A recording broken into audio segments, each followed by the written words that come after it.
Good evening and welcome to Byju's IS. Am I audible and visible?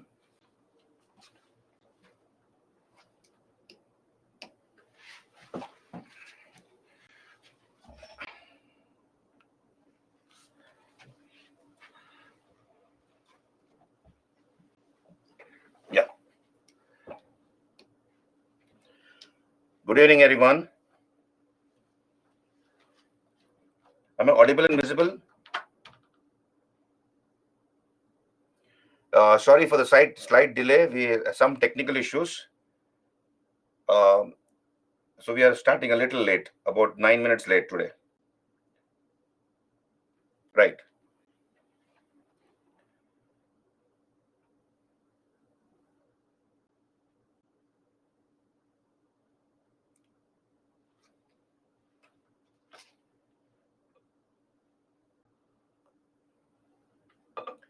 Good evening, everyone.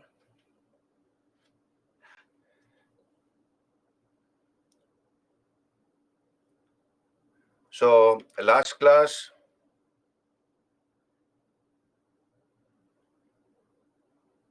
uh, two lectures has been going on simultaneously. Okay, I don't know much about these things.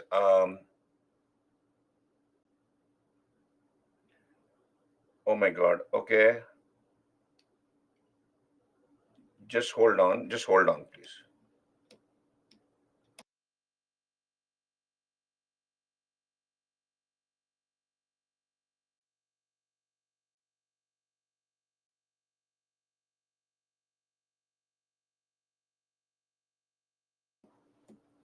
Yeah. A slight. There's a small announcement to make. The essay class has got cancelled today. For some reason, I don't know what is the reason. I've been asked to announce that today. So only my class is going on now. Okay. Hello, all of you. The essay class is has been cancelled today. Right. So let's come back here. Uh, yeah, that is being taken care by the backend team. Krishna, I have no idea about it, but then I don't know why they've not been able to solve it even after 2 days. They should have by this time, I suppose. Okay, so last class, I finished a few topics. I finished art and culture, then, sorry, art and architecture. I finished art and architecture, and then religious movements before that. And then now let us come to Indian dances. I had begun Indian dance last class, but I could not complete it. Today, I would like to finish these two topics, these two, three topics. One is dance. Let's discuss dance, Indian dance. Then once dance topic is over, I will discuss literature, Indian literature, philosophy, Indian philosophy, these three topics. And if time permits, I would like to give you an overview of painting, Indian painting. And Indian painting is a very important topic. Um, so I'll talk about it, right? So these are the topics I have shortlisted for today's class. So let's begin. Indian dance, as I told you, the best representation of Indian dance is the statue of Lord Nataraja, that is Shiva in his dancing form. And UPSC had asked a question in one of the mains: what is the significance of the Tandava dance of Shiva? Now, it has got a divine significance, a dance. Um, and in India, we have 8 forms of classical dances. The rules of these classical dances are mentioned in books like the Natya Shastra. There is no scope for improvisation in classical dance, so strict rules have to be followed. And there are 8 forms of classical dances. These are all shortlisted by the Sangeet Natak Academy. The Sangeet Natak Academy is the agency which decides whether a particular dance is classical or not, or what is called Shastriya Sangeet or classical dance. Sorry, Shastriya Nritya. Shastriya Nritya. Shastriya Sangeet is classical music. I'm sorry for that. So Shastriya Nritya. So that is decided by the Sangeet Natak Academy. But then if you go to the Ministry of Culture website, there's one more mentioned, that is Chow dance. The Ministry of Culture mentions Chow as one of the classical dances, but that is not there in the list given by the Sangeet Natak Academy. I'll come to that in some time. Now, the main theme of these classical dances is fight between good and evil, between the gods and the demons, and ultimately it is the gods who score a victory over the demons. So that is the main theme in these classical dances. There are various forms of dances, folk dances, which showcase the particular culture of a particular people or particular area. Then you have dances on ceremonial occasions, on festivals, marriages. Then, of course, so these dances are accompanied with exotic dresses, including headgear, and it talks about it showcases the vibrant and the rich culture of this country. Now, I had begun with Bharatanatyam. There are eight forms of classical dance. So, classical dance, we were discussing that last class. I had discussed about Bharatanatyam. So, classical dances are, you have some strict rules, you have rules codified in the books. Classical dances have two aspects. One is Tandava, that is the physical form of dance, the movement and rhythm. The more the energy is displayed in Tandava, so denotes movement and rhythm. And Ralasya is the feminine aspect, which showcases emotions, gestures, etc. What is called Bhava, Rasa, Abhinaya. There are eight forms of classical dances in India. So, like Bharatanatyam, Kathak, Kathakali, we will discuss that. So, basically, I told you from the point of view of UPSC, what type of questions could come. Basically, we will trace the history of each of these dances, history of these classical dances, right? Then, reasons for they becoming weak or declining, reasons for the decline of these dances, or uh, these dances becoming weak. Then people who were responsible, people are responsible for resurrecting these dances,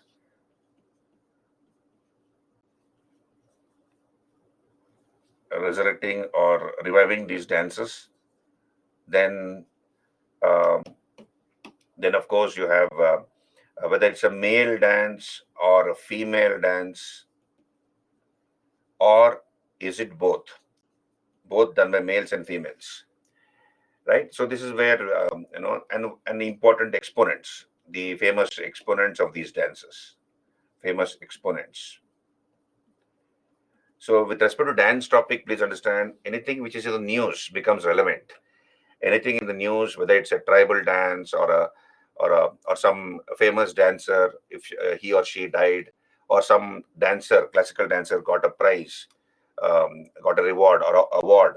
So is part of the current affairs, and that becomes relevant from the exam point of view, right? So because we have so many dances of India, so we'll come back here. So this is where these are the type of questions asked by the UPSC: history of the dance, reasons for its decline, people responsible for reviving these dance forms, whether it's a male, strictly male preserve, or even females perform these dances, or both male and females are involved in dancing, and of course, the famous exponents of this dance.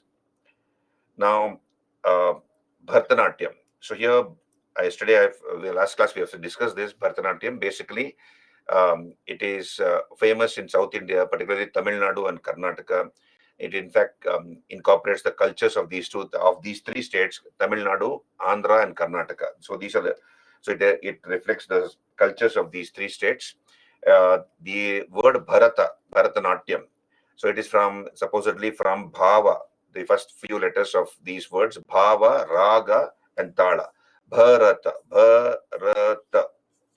So Bhava is rhythm, Raga is expression, and Tala is melody, I believe. So Bharatanatyam comes from there. And we have reference to Bharatanatyam in the Shila Padigaram. This is the one of the Tamil epics of the Sangam age. Shila Padigaram, the jeweled anklet. So that epic mentions about Bharatanatyam, and also it is mentioned in the Bharata's Natya Shastra. Originally performed by Devadasis. Originally performed by Devadasi. That's why it's called Dasiyattam. It was called Dasiyattam. It was a solo female dance performance. Initially, it was a solo female dance performance. And since the Devadasis performed this dance, and Devadasis came to be exploited by the high and the mighty in the society. They were reduced to prostitutes. Even the dance performed by the Devadasis, namely the Bharatanatyam dance, also lost its respectability because the Devadasi girls were looked down upon in the society. Even their dance came to be looked down upon. I've told you last class. But then we have two people. One was Rukmini Devi Arundale, the wife of George Arundale, and E. Krishna Iyer, one of the freedom fighters. These two people worked hard to revive Bharatanatyam, give respectability to this dance. And we have, of course, the Tanjavur quartet of four people: Chinnaya, Ponnaya, Vadivelu, Shivanandam. So these are the four people from Tanjavur who gave the rules for Bharatanatyam. There are basically two forms of Bharatanatyam. I mentioned it here. What is called um, Pandannalluru, Pandannallur and Tanjavur. These are the two styles of Bharatanatyam, famous styles. Mostly it is the Tanjavur style, which is very, very famous. And Bala Saraswati is considered to be the queen of Bharatanatyam. So extra points, what is not there in the PPT, please keep writing. I'll give you that. Bharatanatyam is supposed to be a solo female dance, right? It's a solo female dance. It's a solo female dance. But of course, both male and females now dance it. Both male and female, are involved in Bharatanatyam. Both male and females. It's a both male and female dance, right? Now it signifies fire. It signifies fire. Signifies fire. Bharatanatyam. Hmm? Okay, Rachel. Fine. Thank you for informing me. Please carry on. Right. So this is about Bharatanatyam, and of course we have famous exponents of Bharatanatyam like Mrinalini Sarabhai, Indrani, Yamini Krishnamurti, etc. This is Bharatanatyam, right? So I had asked you to look at a video, on YouTube on classical dances of India. I don't know how many of you were able to do it. If you haven't done it as of now, please look at that video on YouTube. Just type classical dances of India, and you'll have about 10-15 minutes of video. Okay. Fine. So it's okay, Ankush. You can always, can't help it. Raymal must have destroyed many more things apart from your internet connection. But then, good, you're safe and fast and happy. So we will continue our class, and then you at leisure go look at that video on YouTube. So Bharatanatyam, right? Then we come to Kathakali. Kathakali. So this Kathakali dance is from Kerala, as you can see. This is from Kerala, Kathakali. It is called the Ballet of the East, and it is supposed to have evolved from two forms of dance in Kerala: Theyam, a ritual dance from Malabar, and Kalaripayattu, a martial dance of Malabar. So Kathakali is supposed to be, from these two dances of Kerala. Uh, Gestures are very, very important. So song is sung at the backstage here. Song is sung at the backstage, and then you have mudras. Mudras are gestures. Gestures are very important. Use of eyes and eyebrows also are very, very important. And then there are different colors. You can see the dancer is supposed to color his body, color his face. Green is supposed to denote, good. Green color denotes good, right? And black color denotes evil in Kathakali, right? And an interesting part of Kathakali is something called Tirunottam.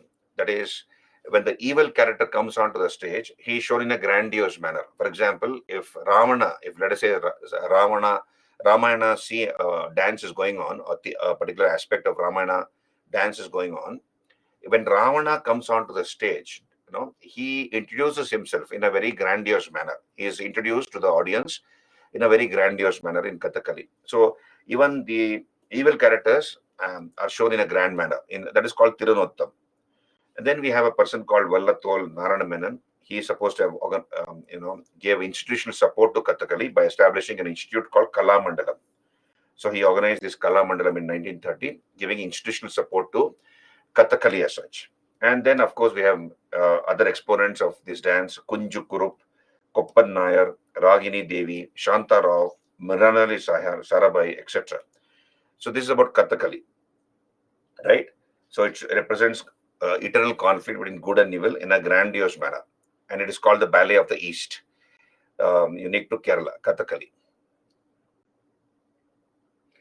Oh my God. Okay. Okay. Bhimre, I will do it next class. Thanks for reminding me. I will do it next class. I've forgotten. Right. I'll note down. Right. So then we come to Mohiniyattam. Mohiniyattam. Now, Mohiniyattam, see, this is supposed to be the dance of the enchantress. You remember, I have told you the story when I did Hoysalas. You have the story of Bhasmasur, where Shiva grants the boon to Bhasmasur, and Bhasmasur wants to put his palm on Shiva's head. And Shiva runs for his life, closely followed by Bhasmasur, and it was Vishnu who took the form of Mohini, and then he killed Bhasmasur and thus saved Shiva's life. So Mohini Attam is again a classical dance from Kerala. We are not very sure about its origin, but then in the 17th century we have the king called the king of Travancore, Maharaja Swati Tirunal. So Maharaja Swati Tirunal of Travancore is supposed to have given the rules for this dance. This is called the dance of the enchantress, Mohini Attam. Right? It is a solo dance by girls. Mohiniyattam is a solo dance by girls. Solo dance by girls. And then, of course, there are certain characteristics of Mohiniyattam. It is characterized by rotating movements, no heavy stamping of the legs, no rhythmic tension of the body, and a graceful heave of the torso. Right? So, this is what is Mohiniyattam. Now, what are the it symbolizes air. Please take down this extra point. Mohiniyattam symbolizes air. So Bharatanatyam symbolizes fire. Mohiniyattam symbolizes air. And then you have, as part of Mohiniyattam, we have something called Atavakul.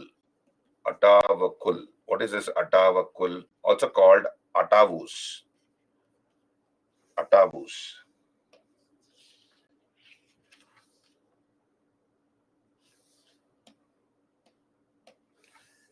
Atavus. What are these Atavus? Collection of 40 basic dance movements. Atavus are collection of 40 basic dance movements.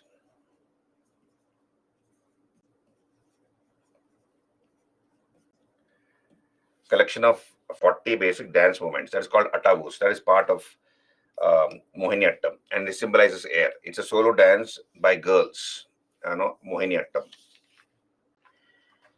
And last year, we have a lady called Kanak Rele. Kanak Rele, she was a recipient of the Padma Bhushan. So she had got the Padma Bhushan in 2013. She was an exponent or a follower of Mohiniyattam. She died in Bombay, and that was last year in February 2023.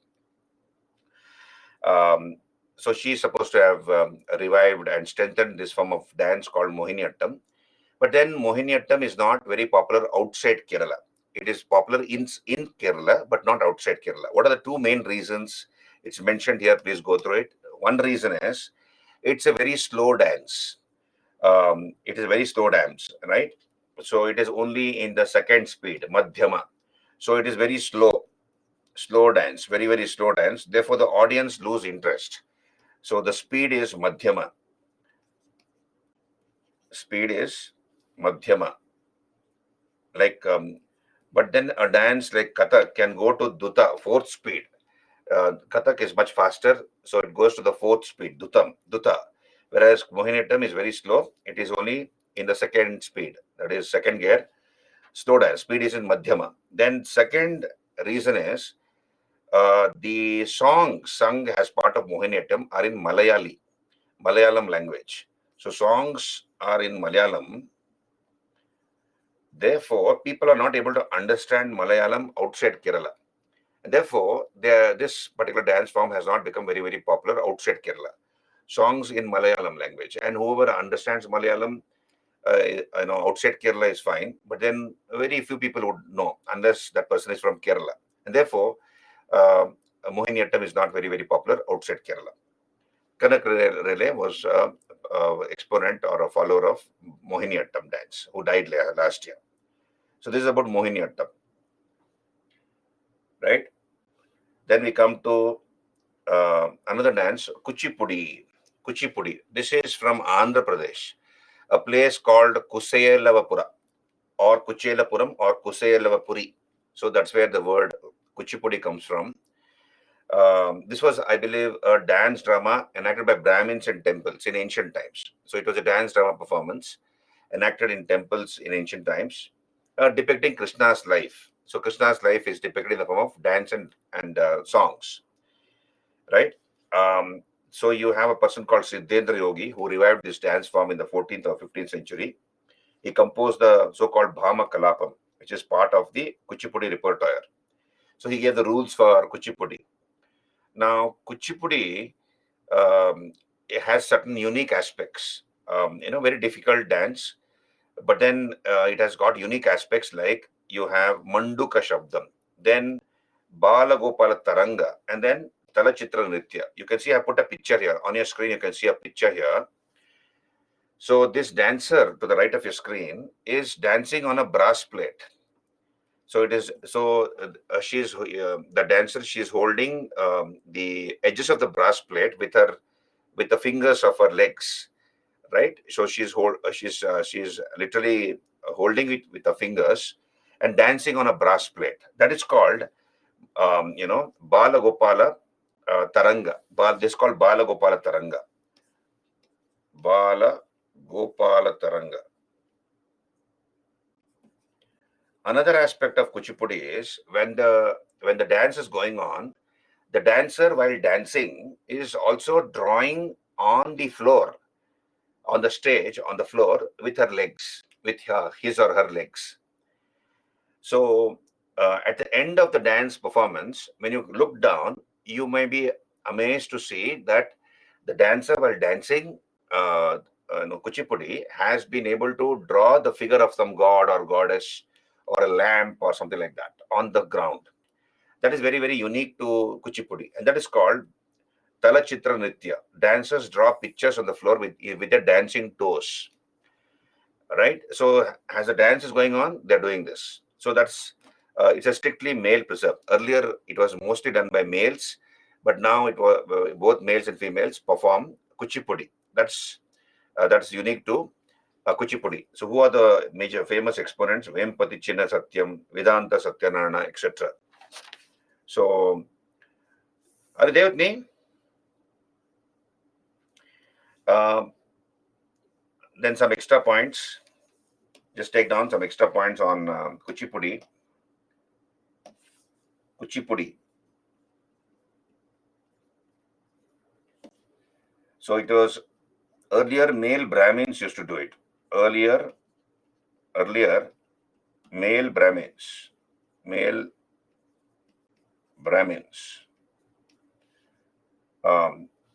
called Bhagavatulus. They were called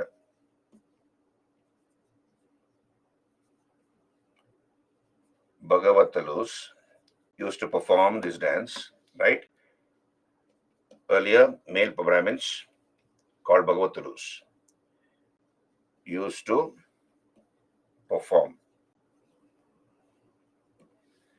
Now done by both males and females. Now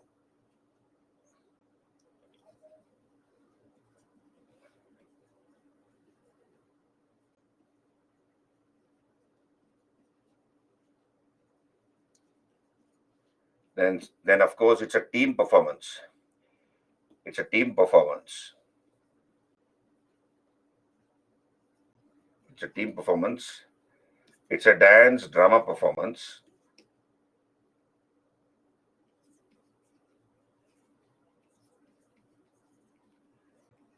It's a dance drama performance. And then you have a particular aspect of Kuchipudi called Daru. What's Daru here? Now, don't get that word. It is misleading, Daru. But then what is Daru as part of Kuchipudi?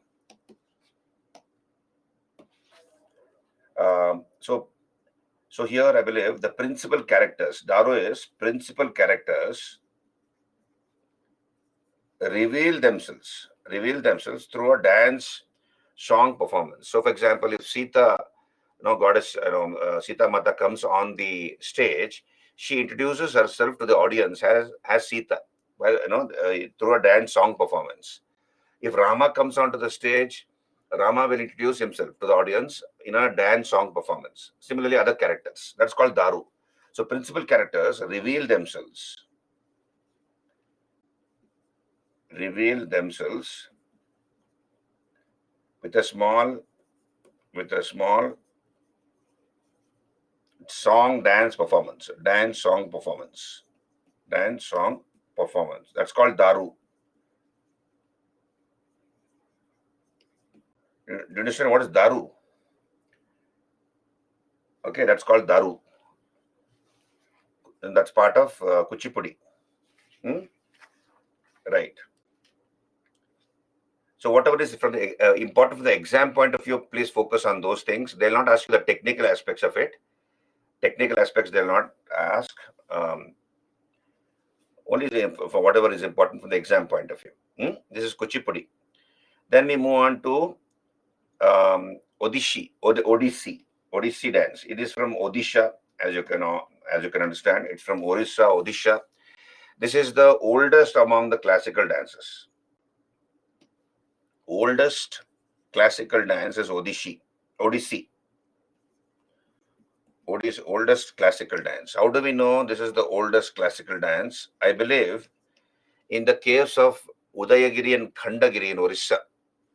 We have in the hills of Udayagiri, Khandagiri, on the caves, we have evidence of Odissi dance. Odissi dance has been painted on the walls of the caves of Udayagiri, Khandagiri. And these caves belong to the period of the Jain king of Orissa, that is Kharavela of Kalinga. So this is a very, very oldest classical dance in India is supposedly Odissi. Now again, Odissi was performed by the Devadasis in Orissa. And therefore it was not considered to be respectable. It was performed by the Maharis. Devadasis were called Maharis there in Orissa. So Maharis used to do this, or Devadasis in Orissa used to do this.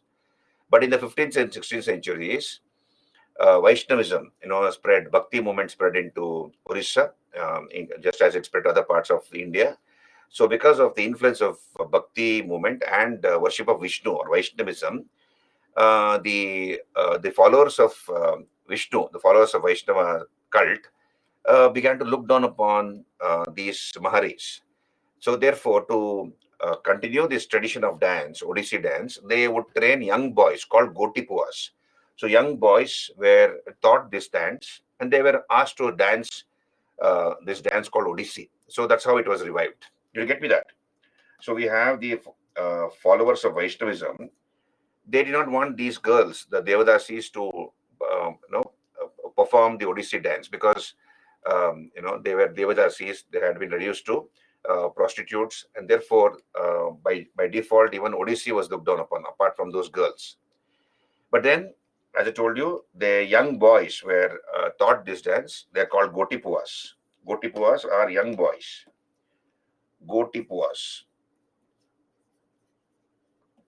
So Gotipuas were taught this dance, taught Odissi, and they were asked to dance. They were dressed up as females. So these young boys were taught Odissi, dressed up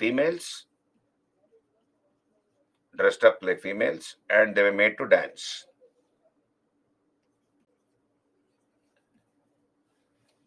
Okay, this is Odissi for you. So Odissi, I believe you have the Tribhanga posture, which is innate to Odissi, Tribhanga posture. That is, you remember, we have done ancient India as part of Indus civilization. We have the oldest bronze image, which is in the Tribhanga posture. So you have a new dancing girl from Mohenjo-daro, made of lost wax technique, the oldest bronze statue in the world. So that is in the Tribhanga posture. So Tribhanga posture is innate to Odissi, I believe. Right? And then what are the various elements of this dance? Bhatu Nritya, Pallavi, Tarijam, Moksha, Trikanda, Majura. These are all important elements of Odissi dance. Theme is, of course, Krishna and Radha's love. So major centers are in Orissa, like Puri Jagannath Temple, the Sun Temple at Konark, then in Bhubaneswar. Famous exponents are Samyukta Panigrahi, Kelucharan Mahapatra, Sonal Mansingh, etc. So this is about Odissi. Odissi symbolizes water. Please take down. Odissi symbolizes water. It symbolizes water. So symbolizes water.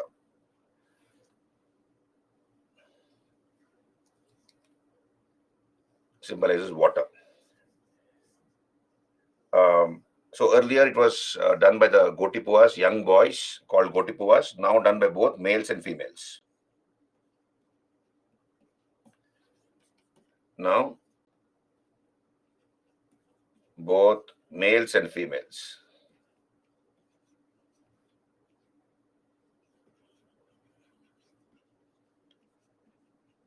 Both males and females perform Odissi.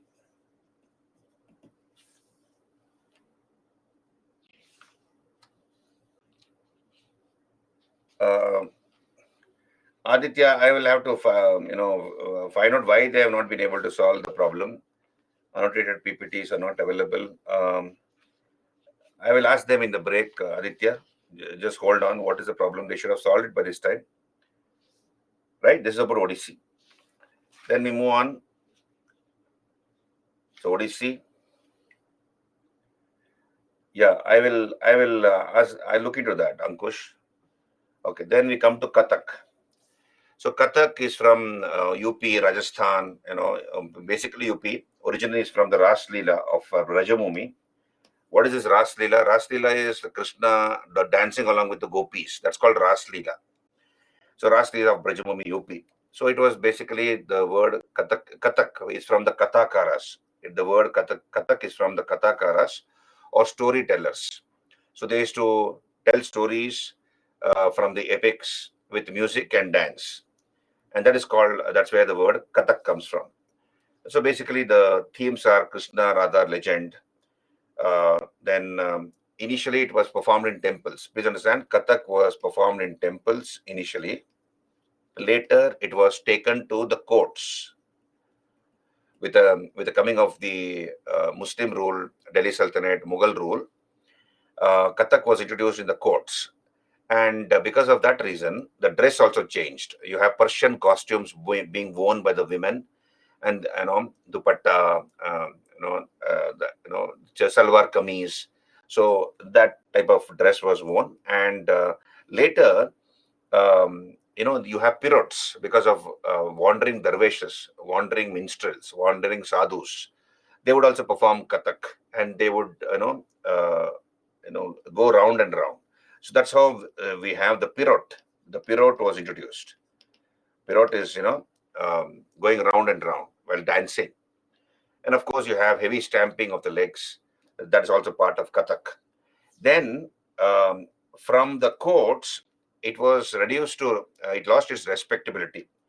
So you have the lascivious type of Kathak, which is called Nach.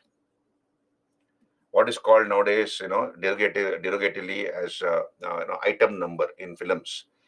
In Hindi films or in other language films, you have something called item number. So it was looked down upon. It came to be called Nach. And in many of these zamindars baitak khanas.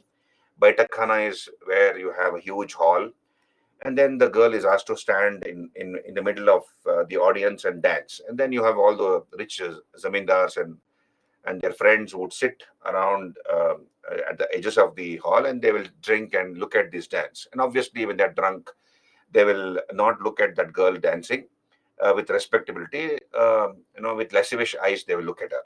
Lustful eyes. Lascivious is lustful. So that's how it lost its respectability. Kathak as such. So initially, it was done in temples, right? Taken from temples to courts, and then your Persian costumes introduced. And then we have chakkars or spins also, which became part of Kathak. And there are various gharanas like Lucknow Gharana, Banaras Gharana, Jaipur Gharana, Raigad Gharana. That is the Gharana system, what is called the student-teacher tradition, parampara. So the type of tradition of dance which is passed on by the teacher to the students, and then they in turn, some of them might become teachers, and they will in turn continue the tradition. Now of Awadh, I believe Wajid Ali Shah patronized Kathak. Both men and women take part in Kathak dance. And Jugalbandi is a competitive play between the dancer and the tabla player. So tabla player will play the tabla, and accordingly the dancer will dance. So that's called Jugalbandi. Then um, the music which accompanies Kathak is Drupad music. Drupad is the accompanying music. And later you have Taranas, Thumris, Ghazals also introduced into Kathak during the Mughal period. Famous exponents Sitara Devi, Birju Maharaj, Shambhu Maharaj, etc. Right? So Kathak, right?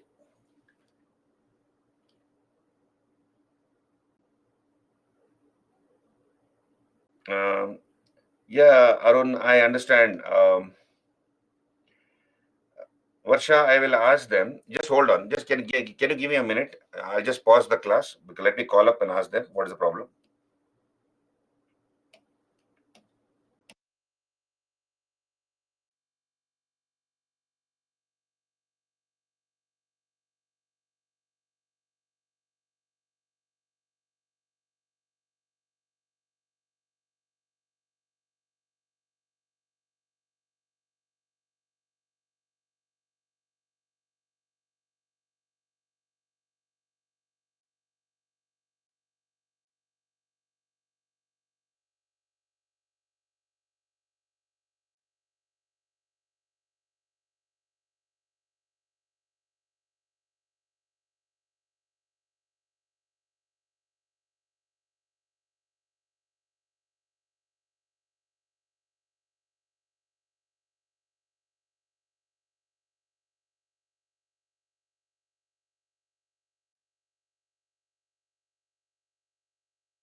Apologies. I'm not able to get to that person. He's not picking up my call. In the break, when I give you a break, I will call that person and again ask them.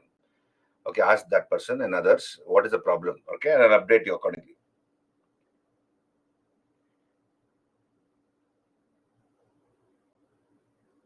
Okay, fine. So Gat Bhav. So what these are all the certain elements in Kathak. Gat Bhav is supposedly dance without any music or chanting. It is used to outline different mythological episodes, I believe. And that's part of Kathak.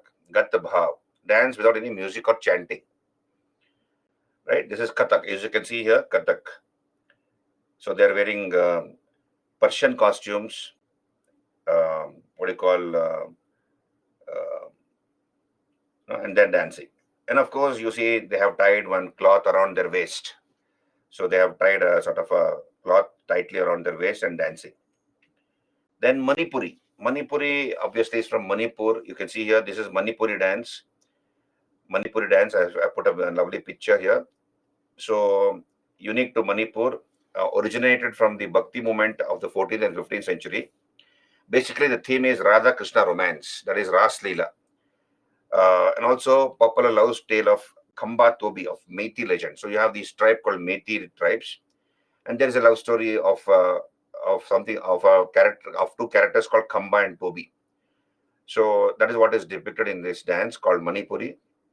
Basically, it's Krishna Radha love, and along with the gopis. Now the Krishna is in orange, I believe. Krishna wears orange dress. Radha is made to wear green. So Radha is in green. Radha is in dressed in green color. Krishna is in saffron. Krishna is in saffron dress. And the gopis are in red dress. Gopis are in red. Then you have very unique dresses worn by the dancers. You can see here, very unique dress. Uh, so this is a very unique dress worn by the dancers. Then you have limited use of mudras. A dancer wears no ankle belts. Gestures are almost nil. And the music is provided by a drum called pung. So you have a drum called pung which gives the music. So it is characterized by slow and gracious movements of hand and knee positions. This is Manipuri dance. And then we have as part of Manipuri dance, something called Nagabandha Mudra. That is, the body is connected through curves in the shape of an 8. That's called Nagabandha Mudra. Body is connected through curves in the shape of an 8, I believe. So what are the various cholams or dances in Manipuri? Pung cholam, Kartal cholam, Dhol cholam. These are all part of Manipuri dance, different dances. Poet Rabindranath Tagore. So Rabindranath Tagore introduced Manipuri in Shantiniketan. So, and that led to it becoming very, very popular. You have the study and performance of Manipuri dance introduced in Shantiniketan by Rabindranath Tagore. And these are the exponents. Zaveri sisters, Nayana, Darshana, Survarna, Ranjana, etc. So these are the important exponents of Manipuri dance. Then we come to Satriya dance from Assam. So we just hold on. Satriya.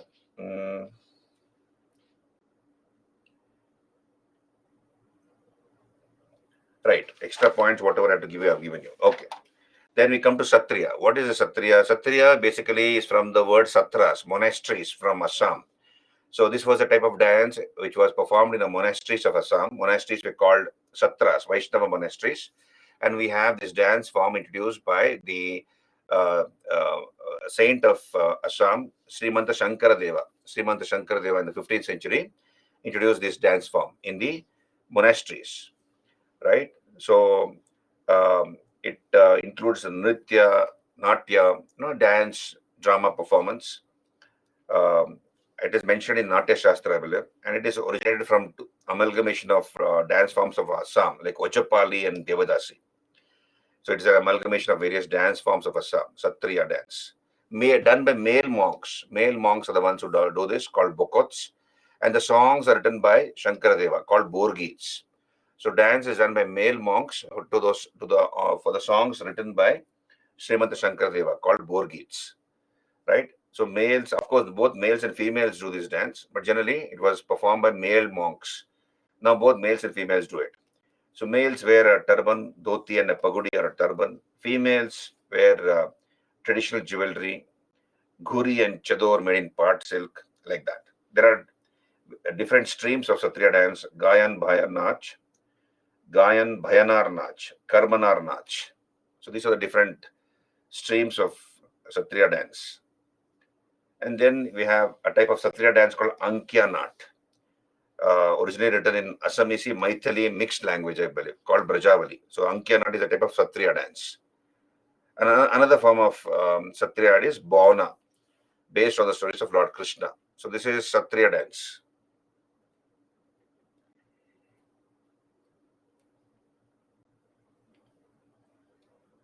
I have not received any mail from you, Kavin Mozi. Please mail me again. Let me see what you're asking me.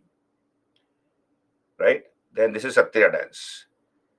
Right? Then we come to Chow dance. You see here, I have mentioned here, Ministry of Culture. In the Ministry of Culture website, if you go to the Ministry of Culture website, Government of India, it is mentioned that Chow is a classical dance, but Chow is not a classical dance. We stick to the list given by the Sangeet Natak Academy. Sangeet Natak Academy mentions only 8 forms of classical dances. Chow is mentioned in the Ministry of Culture as a classical dance. Okay, so therefore, you cannot consider Chow as a classical dance. Either way, I have given you some details about Chow here. Please go through it. This is performed in Eastern India, Orissa, Jharkhand, West Bengal. So basically, it's a blend of martial traditions, temple rituals, folk and popular performance, etc. Themes are from epics like Mahabharata, Ramayana, Puranas. So, and then of course, this is done in the month of Chaitra, which marks the advent of spring and the harvest season.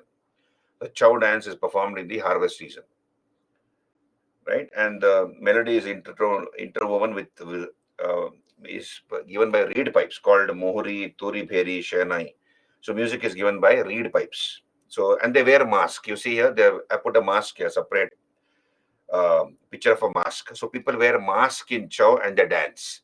That is unique to Chow, where they put a mask and dance. So remember that part at least, which part of India it is performed, and they wear a mask and dance. Chow. This is your Chow dance. Bhutakola dance in Kantara movie. Yeah, that is performed in the coastal districts of Karnataka, including in Kerala, Bhimare. As far as my knowledge goes, Bhutakola, Bhutakola is a, that is, they worship the devil or the ghost. Bhoot. In Hindi also Bhoot is a devil or a ghost. Ghost would be an appropriate translation of Bhuta. So ghost is worshipped, right? So ghost worship is part of the tradition in coastal Karnataka, including in Kerala. So you also have this type of dance in Kerala, coastal districts of Kerala and Karnataka, Bhutakola. Yeah, that is performed in coastal districts of Karnataka, Bhutakola. Hmm?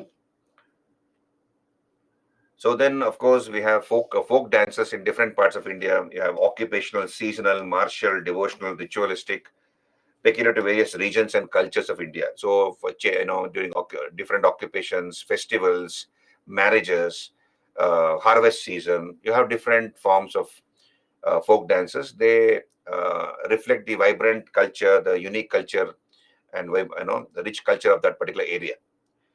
That is what is there. I have given you a list here. Of course, difficult to remember, but again, I'll tell you, whatever is in the news becomes relevant and important. Not everything is important, but whatever is in the news becomes important, because it is really, really impossible to remember all these folk dances. But anyway, I have given you a list. There will be many more in the textbooks. Please go through it. Uttar Pradesh. Uttar Pradesh, we have different type of folk dances like Ras Leela, Kajri for good harvest, Jora in the Kumaon Hills, Nautanki depicting social theme, Chappeli at Dasara. So Chappeli is performed at Dasara in UP. Bihar, you have various type of folk dances like Kadputali, Jijia, etc. Rajasthan, Gangor, in honor of Parvati, I believe. Ginad, we've done before Holi. Ghumar dance. So I think there was a song also in one of the movies, I think, which is that? Bajirao Mastani, is it? In Bajirao Mastani, there's one Ghumar dance. I think Ghumar, Ghumere, something like that, right? So that is Ghumar dance, unique to Rajasthan. Yeah, Padmavat movie, right? So that Ghumar dance is from Rajasthan. Then of course, I don't know how they fitted that into the movie. Chakri Serpent dance, again from Rajasthan. Then Gujarat, you have Bhavai. What is Bhavai? Seven pots folk dance. So women place seven pots on their head, one above the other. Seven pots are placed, one above the other, and then the dance is done. That is part of Bhavai in Gujarat. Garba, of course, all of you, I'm sure, here many of you might have danced Garba dance during Navaratri holy festivals. We have this then done to appease goddess Amba. Dandiya Ras, that is Dandiya, with Dandiya sticks. Dandiya Ras is done. Young people do it, going around in an imaginary circle, right? Then, of course, Maharashtra, you have Tamasha, Lavani. So Tamasha, you can see here, I put a picture of Tamasha. Tamasha basically is done by the rural people. So it is a form of entertainment for the rural people in Maharashtra. It brings the plight of the rural people, and it is a source of entertainment for the rural people in Maharashtra. That's called Tamasha. So popular in Maharashtra, Gujarat, and Goa. Then we have Lavani. So this was in the news some time back and that's why I have put it here. About a year back, this was in the news. About a year back. So Lavani is again a folk dance where women wear 9 yard long saris. That is called Nawaris. They wear 9 yard long saris. They put gungru, makeup, and then they dance to dholak beats before a live audience. So I believe this was a form of entertainment during the Peshwa era, during the period of Bajirao, um, you know, Balaji Bajirao, etc. This was a form of entertainment for the soldiers during their breaks. So when they are taking a break in the midst of their fighting or during the fighting, the women will be called and they'll be asked to dance this Lavani to entertain the lords, the kings, or the soldiers. But then later it came to be looked down upon because you have different forms of Lavani which were born, mostly the Shringarik or the erotic kind. So that was frowned upon or looked down upon. This is called Lavani, unique to Maharashtra. Then Kudiyattam. Kudiyattam is from Kerala. Kudiyattam, this is a Sanskrit theatre tradition of Kerala. Sanskrit theatre tradition. Then Kai Kottikali by girls and women at Onam. Kai Kottikali. Recently, one of the MPs, Shashi Tharoor, he mentioned about a dance, very unique to Kerala. It was in the news also. I'll give you that extra points. Just hold on. Let me just go through this. Then Ottam Tullal. This is supposedly poor man's Kathakali from Kerala. Tappatrikali. Tappatrikali is a Shiva worship dance from Kerala. So various forms of dance, folk dance. Tamil Nadu, you have Kolatam, that is stick dance by girls. Then Pinnal Kolatam, Kavadiyattam, temple dance in Tamil Nadu. Karagam is a temple dance. Dummi, horse dance in temples, etc. Then Karnataka, you have Suggi Kunita, harvest dance. Suggi is harvest in Kannada language. Yakshagana is a dance drama performance in the coastal districts of Karnataka, very popular in the coastal districts. Generally, it is mostly done by men. It's a Yakshagana is a entirely male troupe, entirely males, entirely done by males. They dress themselves as females. They wear yellow, red colors, very popular. Footwork is very important, and hand gestures are nearly absent in this. So mostly it is done by males, Yakshagana, in the coastal districts of Karnataka. And then, of course, we have Shivarama Karant, one of the famous playwrights, Shivaram Karant. He revived this dance form, Shivarama Karant.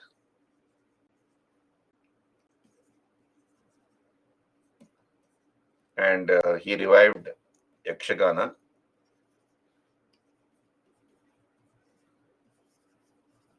And Shivarama Karant, he wrote a book called Yakshagana Bayalata. Yakshagana Bayalata, for which he got the Kendriya Sahitya Academy Award.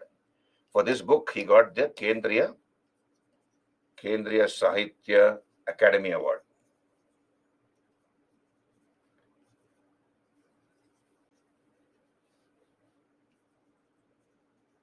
And he was the one who restored respectability to this dance, revived this dance form called Yakshagana.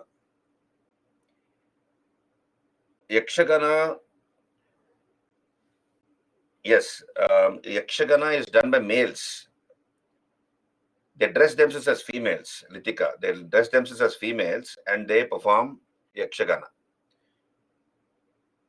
No, Yakshagana is only, even now it is done by males, only males. Then Andhra, so I've given you the list, you see Ganta Mardala. Then Jammu and Kashmir, we have Rof. It's a performance by women at harvest in Jammu Kashmir. So Himachal Pradesh, I've given you a list here. Please go through it, but it's difficult to remember. I can know that. So I'm saying whatever is there in the current affairs, be very alert about it.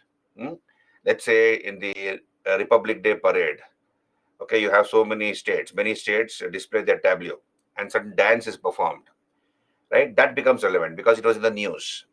Or let us say the Prime Minister visited some place and to welcome the Prime Minister, some unique dance was performed. That becomes relevant because that dance was in the news. Or some tribal festival is there and some tribal dance is done. That becomes relevant. Not everything is important, but then whatever is in the news becomes relevant, right? So Haryana, I've given you Ghumar, Pag, Ras Leela, etc. Then you have Punjab, Gidda, performed by women at harvest. This is Gidda, done by women at harvest in Punjab. Bhangra is done by both men and women at harvest time in Punjab. Assam, you have canoe dance in Assam in the Surma Valley, like that. Then Manipur, we have Ras dances like Maharas, Nityaras, etc. Kamba Tobi depicts the love story of Radha and Krishna. Pungcholam, dance with drums in Manipur. West Bengal, Kirtan, Jatra, Ball. Ball is a dance by the wandering minstrels of Sahajya sect. Sahajya sect, the wandering, saints of the Sahajya sect. They perform the ball dance. Such things you remember, please. Then Theyam. Theyam is a ritualistic dance performed in northern Kerala and parts of Karnataka. Theyam dance. generally done by the scheduled caste people. So they are momentarily, for some time, they are treated like god-like entities, I believe, as part of this dance.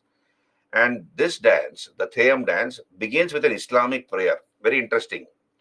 Theyam dance in Kerala begins with an Islamic prayer that shows the syncretic culture of India, the tolerant and live and let live culture of India.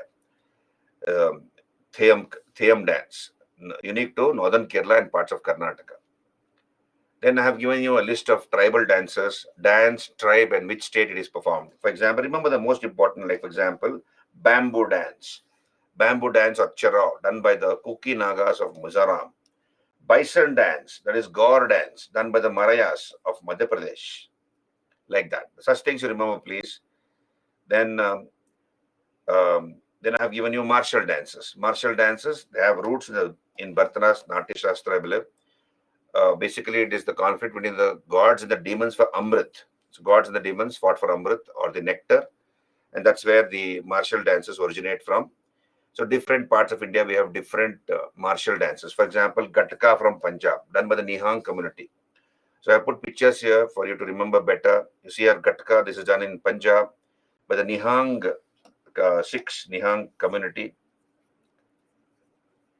Nihang community, they are the ones who do Gatka dance. This is Paika from Bihar, Paika martial dance from Bihar, Tantha from Manipur, then Kalaripayattu from Kerala, and Kung Fu. Kung Fu is supposed to have originated from Kalaripayattu. Somebody from India went to China and introduced Kalaripayattu, and later it became Kung Fu. That's what it is told. Then Cholia dance from Uttarakhand. Then Pang Lapsol. This is martial dance from Sikkim, Pang Lapsol. Then we have Diwari Paidanda and Monia dance from Bundelkhand, Madhya Pradesh. Right? And then Karakattam was in news. Karakattam in last year, old news. This becomes a little old, but anyway, it is part. I had put it that time, so it still remains in my PPTs.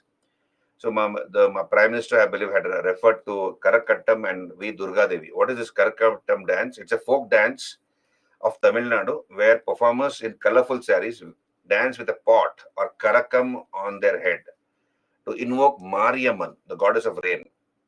So they pray to Mariamman to bring rain. And we have a lady called V. Durga Devi of Salem. She's supposed to be a famous Karakattam dancer.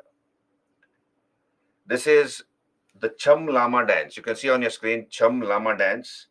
This is from Himachal Pradesh. Looking at the background, you might think it is from Switzerland, but it is not. It is very much from India. It's a Cham Lama performance from Lahore in Himachal Pradesh, done by the Buddhist monks. So Buddhist monks do this, including traditional drums and cymbals are played by the Buddhist monks. So where they wear these unique dresses, including mask and dance. That's called Cham Lama dance from Himachal Pradesh.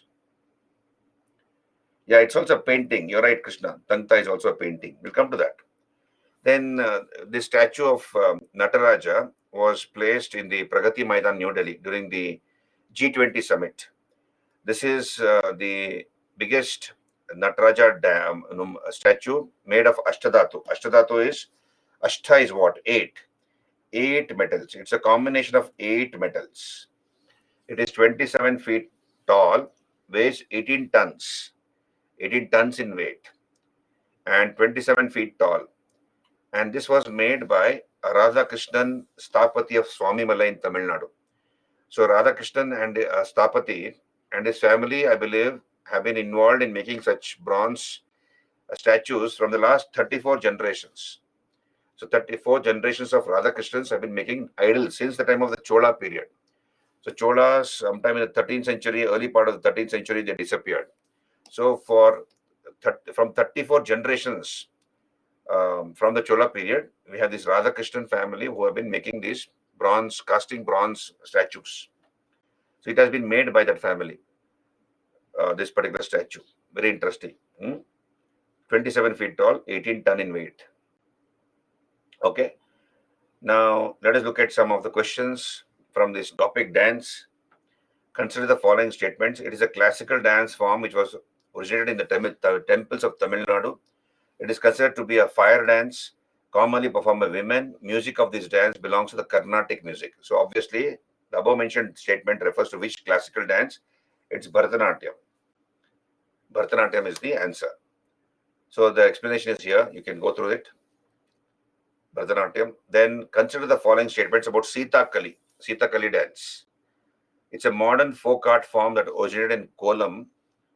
Art was first performed by the people of the Irava community, inspired by scenes from the Indian epic Ramayana. So modern folk art form that originated in Kollam, that is right.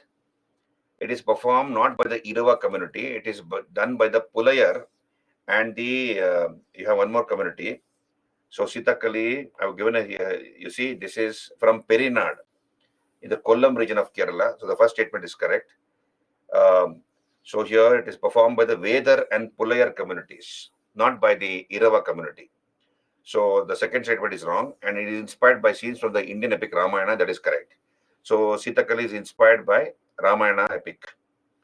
So depicts the story of Sita from the time she joined her husband in the forest until her ascension to the skies. So that is correct. So the answer is only two statements are correct. And Sitakali is performed as part of the harvest festival Onam. So this was in the news, Sitakali. So it is part of the Onam festival. Right. Then Yakshagana, a traditional folk theatre dance from Karnataka, obviously. And Yakshagana, I have given you the explanation here. Generally, it's an all-troupe male performance. A rare combination of dance, music, song, scholarly dialogues, etc. Themes are Mahabharata, Ramayana. Stories are depicted from there. Usually performed by men dressed in elaborate costumes. Shivarama Karant is the one who revived, rejuvenated Yakshagana.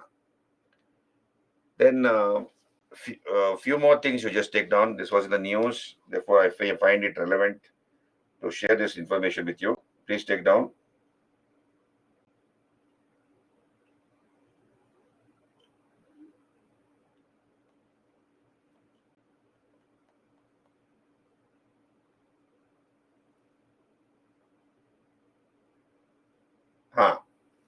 So, hello, are you there with me, all of you? Kol Kali. What is this Kol Kali dance?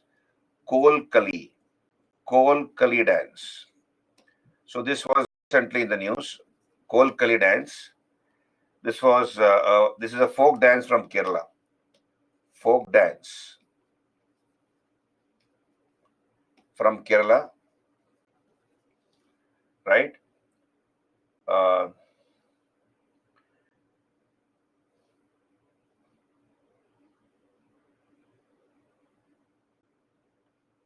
It is a group dance.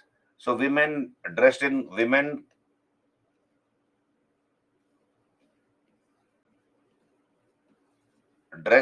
kasavu saris. They wear saris called kasavu saris. Kasavu. They wear kasavu saris and dance with sticks in a group. And it looks like kolatam. That is what you call stick dance, dandiya garba. It looks like a dandiya. So women dressed in kasavu saris and they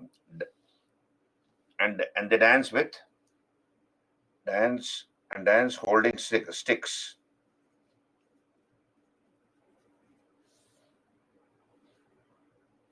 in a group. So they dance in a group, right? So you have, this is called Kolkali dance. Women's version of Kolkali dance is called Kolatam.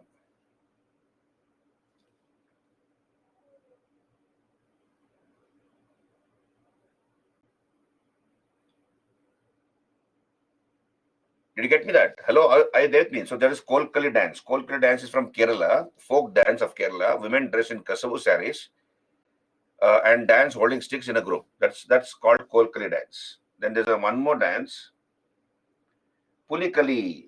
Pulikali dance. Pulikali dance. Pulikali dance again is a tiger dance of Kerala. So this is a tiger dance from Kerala, Pulikali.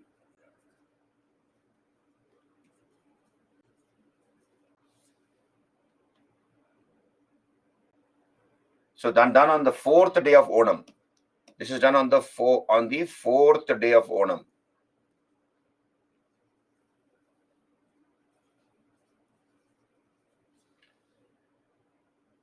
So artists paint their bodies like tigers with yellow, red, and black stripes. Take down, please.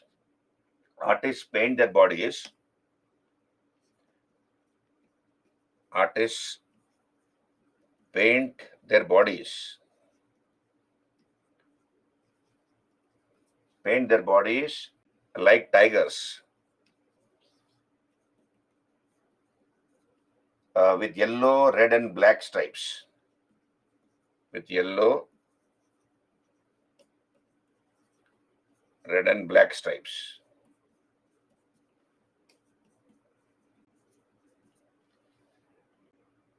And dance to the rhythm of traditional percussion instruments, including thakil, udukku, and chenda, like stripes. And dance to percussion instruments. Dance to percussion instruments.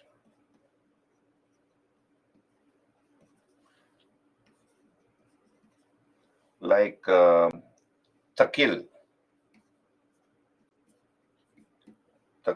udukku,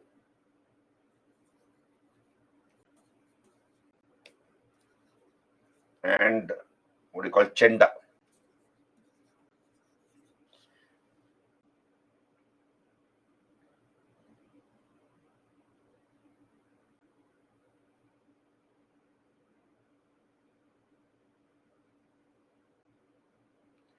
So this basic premise of this dance is the tiger hunting. So both tiger and the hunter are depicted. Both tiger and hunter are depicted in this dance. Pulikali. Pulikali is from Kerala. We have also in Karnataka. Karnataka also you have something like this. Something like Pulikali. Though the word is different. Okay, this is Pulikali. Did you get me that? Pulikali, Kolkali.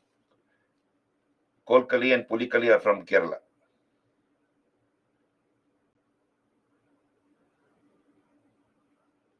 Let me see if I have something else to share with you.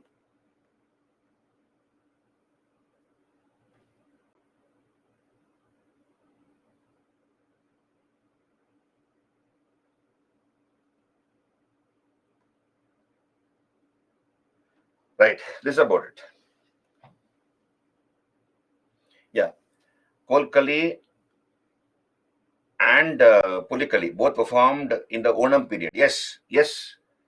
Kolkali and Pulikali both performed in the Onam period.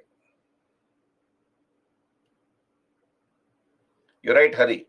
It is true. It is done during the Onam period. Onam is basically a harvest festival. Onam is basically a harvest festival of Kerala, and these dances are done during that time. Kolkali and Pulikali. Right. Now, you look here on your screen. UPSC asked a question. Discuss the Tandava dance as recorded in the early Indian inscriptions. 2013 question. 100 marks, 100 words, 5 marks. Okay, very nice. In Bengal, it's called Nabanna. Okay, that's what Ankush says. Yeah, it is known by different names. It is there in various other states also, I'm sure. So discuss the Tandava dance as recorded in early Indian inscriptions. So let us look at the Tandava sculpture here, the Nataraja sculpture rather. You see on your screen. On your screen, all of you, please have a look at this picture. This is Shiva in the Tandava posture. Now UPSC asked this question, what is the significance of this dance? Okay, so please refer to my model answer, but I'll just throw light upon it. Very interesting. So the main statue of Nataraja, that is dancing Shiva, is borrowed from the Chidambaram temple. So the Cholas borrowed the idea of dancing Shiva from the Chidambaram temple. The main sanctum sanctorum has this idol where Shiva is shown in the Nataraja form.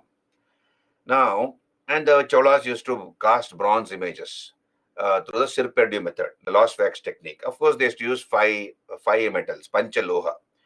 Unlike the Harappans, who used to use only copper and bronze, the Cholas used to use five types of metals. Or they might have even used 8 times, Ashtadhatu at times, but mostly it was Panchaloha, five types of metals. Now, what do you see on this in this picture? You see Shiva in a dancing posture. You on your screen. So he has how many hands? As you can see, he has 4 hands. Shiva, in his Nataraja form, has four arms. So his upper right hand, you see here, upper right hand depicts a drum. See, he's holding a drum in his upper right hand. This signifies creation. This signifies creation. Damaru. Damaru signifies creation. Upper left arm, he's holding a ball of fire. This is fire. So that signifies destruction. So Shiva is the creator as well as the destroyer. So in his right hand, he's holding a drum, which signifies creation, Damaru, and with his upper left arm, left hand, he is holding a ball of fire, which signifies destruction. Then his lower right hand, you see here, his lower right hand is in a Abhaya posture. This is called Abhaya posture. What is the meaning of Abhaya posture? A sign of benediction. Abhaya. And bhay, no, bhay in Hindi. Bhay is what? You're scared. Bhayabhit hona, bhay. Abhaya. So Shiva is telling, don't be afraid. I'm there, to give you protection. So he's assuring the devotee of his benediction, of his protection. Did you get me that? So fearless. He's asking the devotee to be fearless because I'm there. I'll take care of you. Don't worry. Then his left arm, his lower left arm, is drawn across his chest, and it is pointing to the feet. You can see here. See here. His lower left arm, lower left palm rather, is pointing towards his feet. He's telling the devotee, fall at my feet because only I can save you. Fall at my feet because only I can save you. So that's what Shiva is seem to be telling to the devotee. Shiva is dancing on a demon, which signifies ignorance, ego. You see here on your screen, this is called Muyalaka. I'll keep erasing and using I'll be pinpointing, by drawing circles, and I'll be erasing it also so that it's more clearer. You can see here. So Shiva is dancing on a demon called Muyalaka. This signifies ignorance. Understand this. It signifies ignorance or ego. It signifies ignorance or ego. So Shiva is called the Lord of Knowledge, Dakshina Murti. Shiva is called the Lord of Knowledge, Dakshina Murti. Now, when I say Lord of Knowledge, here, Lord of Knowledge is actually Ganesha, as you all know, Lord of Knowledge, or Saraswati rather, right? Lord of Knowledge is Saraswati, the goddess of knowledge. But here, Shiva is also called Lord of Knowledge. In what sense? In the sense of discrimination. He is the one who gives you the sense of discrimination. Discrimination. Because if time is bad for you, good man will look like a wicked fellow, and a wicked fellow will look like a very nice person. A snake will look like a rope will look like a snake. So Shiva is the god, supposedly, who gives you that sense of discrimination between good and bad, right and wrong. Okay, so here he is stamping out ignorance or ego, and then he's dancing. Right now, as you can see, he is dancing in a vigorous tempo so that his matted hair is jumping. So this signifies Ganga. You see here, his hair is jumping. So because he is dancing in a vigorous tempo. Right? Then Shiva is depicted in an Ardhanarishwara form, half male, half female, Ardhanarishwar. Ardhanarishwara. that is half male and half female. For example, you see here on your screen, please be observant. You see here to the left of the picture, to the left of his picture, he's wearing a male earring, whereas to the right of his picture, he's wearing a female earring. And there's a breast here. You can see here. This is the female part of Shiva because there's a breast seen, right? So this is the Shiva in his Ardhanarishvara form. Then there's a snake twirled. You see here, there's a snake twirled around his left shoulder. You see here, this is a snake. The snake is in the dormant stage. This is in a dormant form. That is, the snake is not very active. It is dormant. It is sleeping like a dormant volcano. So snake is sleeping. It's in a dormant form. So what does it signify? It is supposed to signify the Kundalini power. The Kundalini power, which is dormant and which is supposed to be the seventh spine. In each one of us, the Kundalini power is supposed to be in our seventh spine. So through yogic practices, if you activate that Kundalini power, you're supposed to get tremendous siddhis, tremendous powers. So that's what it is believed. So Shiva is in his, the snake is in his dormant form, is in its dormant form. Shiva is dancing around a nimbus of flames. You see, this is called a nimbus or areole. This is called an areole or a nimbus of fire. So nimbus of fire. This signifies the unending cycle of time. Unending cycle of time.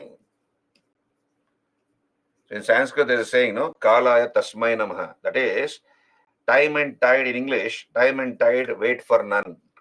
Time keeps on moving. So here, this shows that this is what it is. He's dancing around a nimbus of flames, which signifies the unending cycle of time. This is the meaning of the Nataraja, Tandava dance of Shiva. Did you understand? And of course, Shiva is always shown smiling. This is the Ananda Tandava. Shiva is not angry here. Shiva has got a smile always in his Ananda Tandava posture. So he dances when he's very, very angry also. And when he's very angry, he dances the Rudra Tandava and he opens his third eye. Whereas here in the Nataraja dance, depicted by the Cholas, Shiva is always having a smile on his face. That is Ananda Tandava. This is the significance. And this is what you're supposed to write in the exam. Are you with me? This is what you're supposed to write in the mains.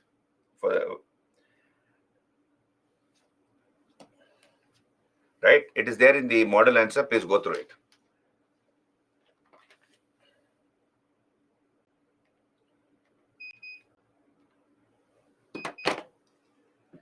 No, it is just a pedestal, Bhimre. The base is just a pedestal. You can see here, this is where probably it was locked. No, it was placed and then locked into the ground with a nail so that it doesn't move. So that doesn't move. Right. Now,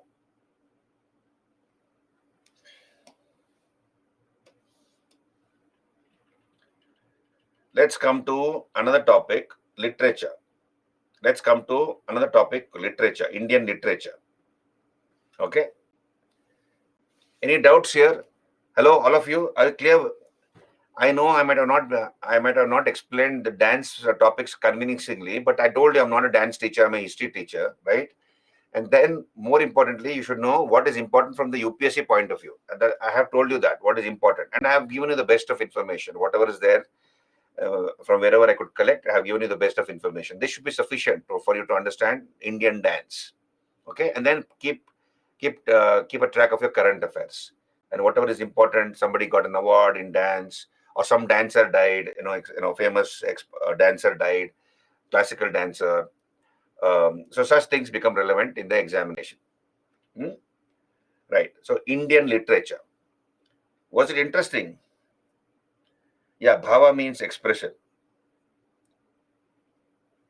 Okay. Now let's talk about Indian literature.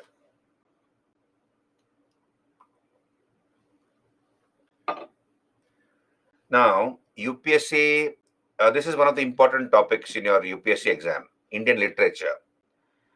Now, this is a factual topic. Understand this? Indian literature is a factual topic. Is are classical dances declining? I suppose so, because it takes a lot of time to become perfect in classical dancing. Bharatanatyam, for example, even after 10 years of learning Bharatanatyam, there may be an expert who might come and tell you that you have not done it properly. You should have done a particular aspect of the dance or a particular part of the dance in a better manner. And that person might show you the mistakes. So it requires a lot of patience, dedication. It is more like a penance to do classical dance. You cannot become perfect in a few years. It requires a lot of years of practice. So that's one thing. And nowadays, as you see on TV, it's more of gymnastics. You see that Indian Idol and other dance programs, Super Dancer and all that, right? It's more of gymnastics than dance, um, uh, right? So, and again, since it takes so many years, people might lose patience.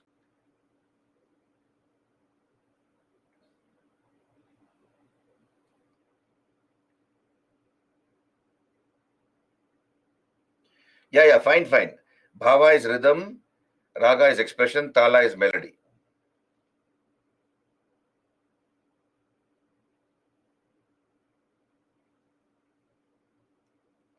What is right hand is Abhaya posture, Ankita. Right hand of Shiva is in the Abhaya posture. Abhaya means sign of benediction, a sign of benediction, asking the devotee to be fearless. That's called Abhaya posture. Abhaya posture. Abhaya posture, sign of benediction. Fearless, being fearless.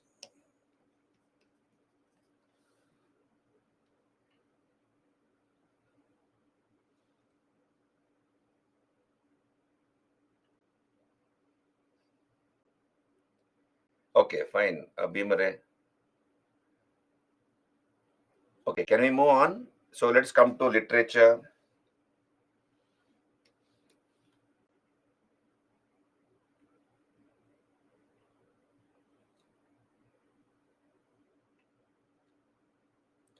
Okay, so let me give you an overview of literature. Understand this. I'll give you an overview of literature. Indian literature. What do we study in this topic called Indian literature?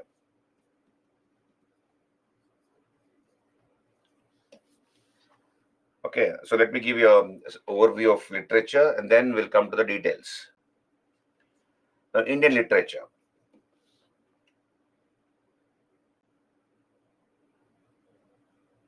Now, what are you trying to tell me, Ankush? Rabindranath Tagore, Madhusudan Dutt? Yeah, what is it? Can you elaborate, Ankush?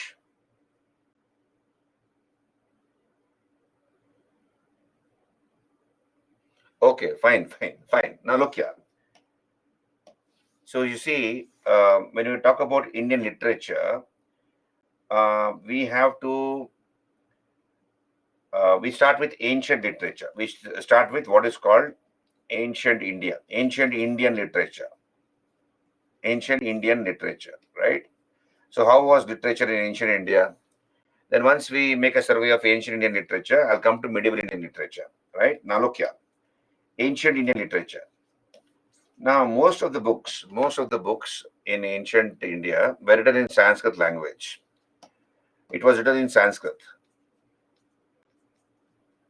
And Sanskrit was the language of the elite sections, language of the shishtas, what is called the shishtas. Shishtas means the elite sections of society, the rich and the mighty. So Sanskrit was the language of the shishtas or the elite section of society. Then Prakrit was the Desha Bhasha. Prakrit was the Desha Bhasha. That is language of the masses. Desha Bhasha is language of masses. And Prakrit has two dialects.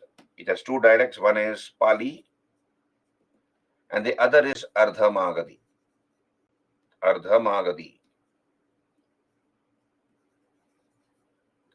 These are the two dialects of Prakrit. Two dialects of Prakrit.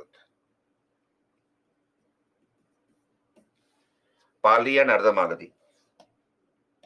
Right. Now, what we notice is a huge body of literature was composed in the Sanskrit language. So most of the books in ancient India are written in the Sanskrit language. For example, you see, we have the Vedic literature. So we'll talk about Vedic literature. Vedic literature are in Sanskrit language. Entire corpus of Vedic literature. And I'll be discussing about Vedic literature. What is Vedic literature? It is divided to what is called Shruti, Smruti. Then what are the books under Shruti? What is the meaning of Shruti, first of all? Then what is Smruti? So entire body of Vedic literature is in Sanskrit language. That includes the four Vedas, the Upanishads, the Vedangas, the Upavedas, then the Brahmanas, Aranyakas, Upanishads, the Dharma Shastras, or the law books of India, of ancient India. Law books are also called Smritis. Then we have the epics like Ramayana, Mahabharata. So you have all these come under the category of Vedic literature. We'll talk about it. Then you have, of course, poems. A number of poems were written. The poems are called kavyas. Kavya means poems. So a number of poems were written in ancient India, or kavyas. Similarly, we have nataka, dramas. Many dramas written. Dramas are called nataka. So you need to understand important dramas and their authors, important poems and their authors. Then, of course, we have what is called prose romances. Prose romances, again in Sanskrit language. We have champus. What is champu? I'll come to that. Champus, a type of literature called champus, again in Sanskrit language. Shatakas. So what are shatakas? We'll come to that, again in Sanskrit language. Then we have scientific literature. Scientific literature in Sanskrit language. So most of the books in ancient India are in Sanskrit language, and you need to understand what are the various types of books on various subjects written, like poems, dramas, prose romances, champu, shatakas, etc. Then with the coming of Buddha and Mahavira, understand this, with the coming of Buddha and Mahavira, we have Buddhist literature. You have to study about Buddhist literature. So Buddhist literature is in two languages. One is, of course, we have Pali, and the other is Sanskrit. So Buddhist literature is in two languages, Pali and Sanskrit. Pali was a language of the Buddha. So entire Hinayana literature is in Pali. Entire Hinayana literature is in Pali. And we have done Buddhism in the fourth Buddhist council. The Buddhists took to Sanskrit, isn't it? In the fourth Buddhist council, they adopted Sanskrit to propagate the teachings of the Buddha, and books came to be written in Sanskrit by the Buddhists. So therefore, Mahayana literature is in Sanskrit language. So Buddhist literature are in two languages, namely Pali and Sanskrit. So Pali, entire Hinayana is in Pali, Mahayana is in Sanskrit. So we'll be discussing about that. Then we come to, of course, Jain literature. Jaina literature. Jain literature again is in Prakrit, the Ardhamagadi dialect. So Vardhaman Mahavir propagated his teachings in Ardhamagadi dialect of Prakrit. So Jain literature is mostly in Prakrit language, and of course, some books were also written by the Jains in Sanskrit. Then in ancient India, apart from Sanskrit and Prakrit and its dialects, we also study about Dravidian languages. So the four Dravidian languages. The four Dravidian languages. So what are the four Dravidian languages? Of course, we have the oldest Tamil. So you have to make a survey of the development of Tamil literature, which we start from the Sangam age onwards. We have done this a little bit when I did post-Maurya period as part of ancient India. So Tamil literature, we start our survey from there, from the Sangam literature, important books in Tamil language written in the Sangam age. The five epics, the minor works, then 10 idylls, 18 minor works, short poems, like that, and five epics, right? And of course, you have the Alvars and the Nayanars. In the Pallava period, we have the Tamil Vaishnava saints. They are called Alvars. There were 12 Alvars. Similarly, there were 63 Shaiva saints called Nayanars. So these Vaishnava and Shaiva saints composed devotional poems in praise of Vishnu and Shiva respectively. And that literature is also part of Tamil literature. And of course, we have the three gems of Tamil literature. We'll talk about that. Then the second oldest language, second oldest the Dravidian language is Kannada. So Tamil, Kannada. So you have to talk about the development of Kannada language and literature. So, for example, Vadda Aradhane. Then we have Kaviraja Marga, like that. Important books in Kannada language and literature from the ancient times to the modern times. Important books, authors, etc., and different poems and other part of Kannada literature. And the three gems of Kannada language. So you remember the Rashtrakuta period, a number of books were written in Kannada. Similarly, the Kalyana Chalukya period, a number of books were written. We have the Veerashaiva saints who also enriched Kannada literature. So that is Kannada language and literature. Then, of course, we have the third oldest Dravidian language, Telugu. So we need to make a survey of important books written in Telugu and the development of Telugu language and literature. For example, we have the Ashtadigajas in the court of, supposedly the court of Krishnadevaraya, and his period.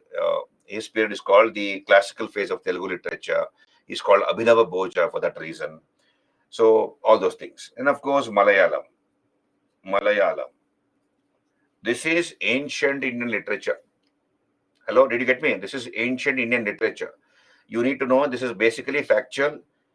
We will make a quick survey of it. But then this is what you study as part of ancient Indian literature. Books in Sanskrit, Prakrit, and two dialects of Prakrit, Pali and Ardhamagadi, then Buddhist literature, Jain literature, four Dravidian languages.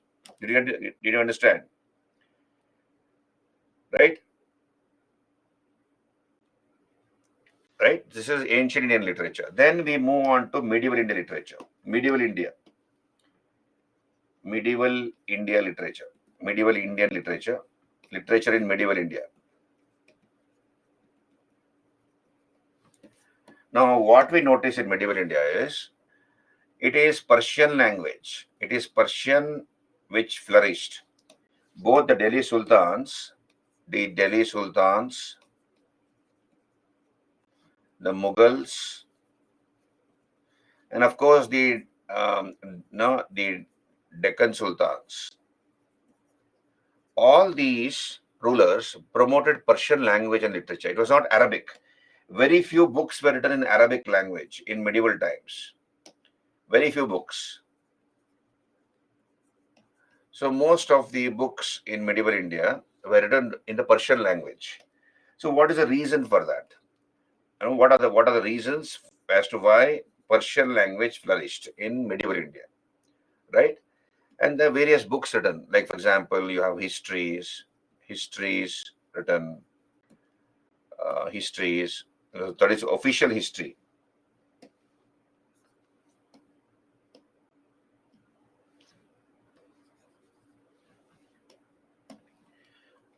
So official history, unofficial history, then biographies, autobiographies, then encyclopedias,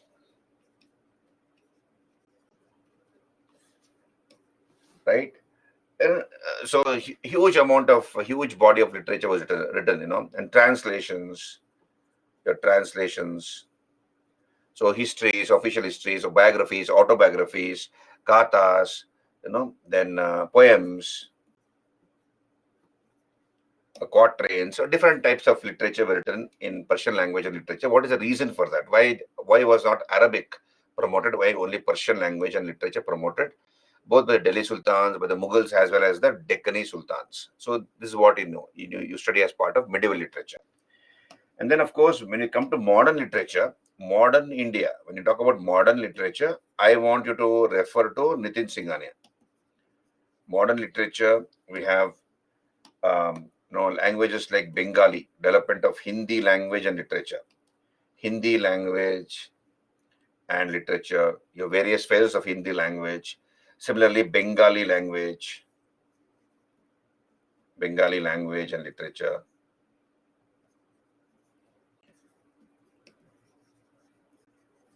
And anything in the news, any Indian author writing in English language, gets an award, or Raymond Magsaysay award or some other award, that becomes relevant. Okay, important books, Indian authors in English language, who writing books in English language, or some prominent Indian writer of modern times, some book gets an award, that becomes relevant. So this is what is your survey of literature. Did you understand? Hello?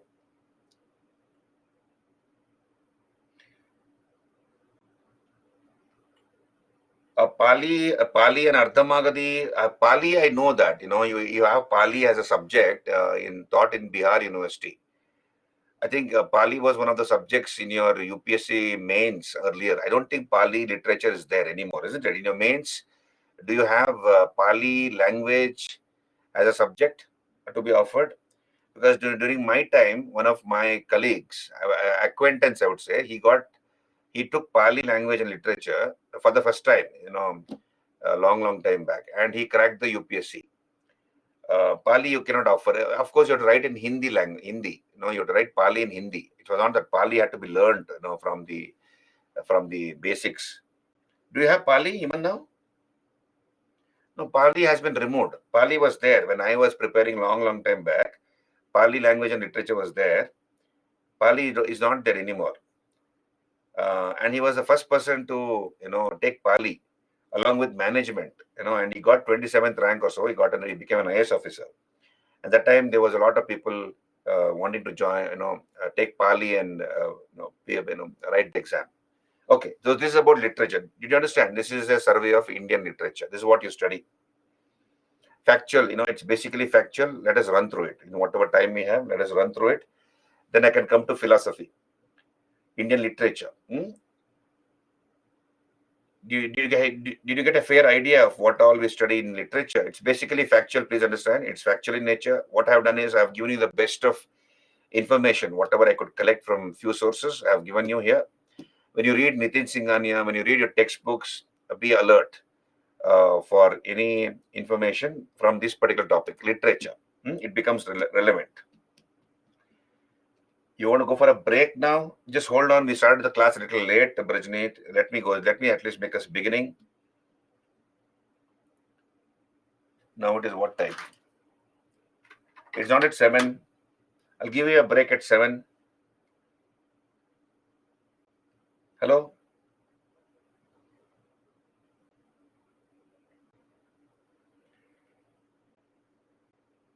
Okay. So we'll move on. So here, you see here, so when it comes to ancient Indian literature, most of the books are written in Sanskrit language. You see here on your screen, Sanskrit, right? So most of the books were written in Sanskrit language. Sanskrit was the language of the Shishtas. Shishta means of sophisticated elite. And then, of course, we have Prakrit. Prakrit was the Desha Bhasha. Apart from these two languages, we have Pali and Prakrit. With the coming of Buddhism and Jainism, we have Pali and Prakrit. Now, a huge body of literature was composed in Sanskrit language. Look at here on your screen, we have Vedic literature, Shad Darshanas, the philosophies. Shad Darshana means, Shad is 6, Darshana means philosophy. So 6 systems of Indian philosophy. Dharma Shastras, or the law books of India, they are also called Smritis. Like Manava Dharma Shastra, that is Manu Dharma Shastra, Yajnavalkya Smriti, Narada Smriti, Brihaspati Smriti. These are all Dharma Shastras, law books.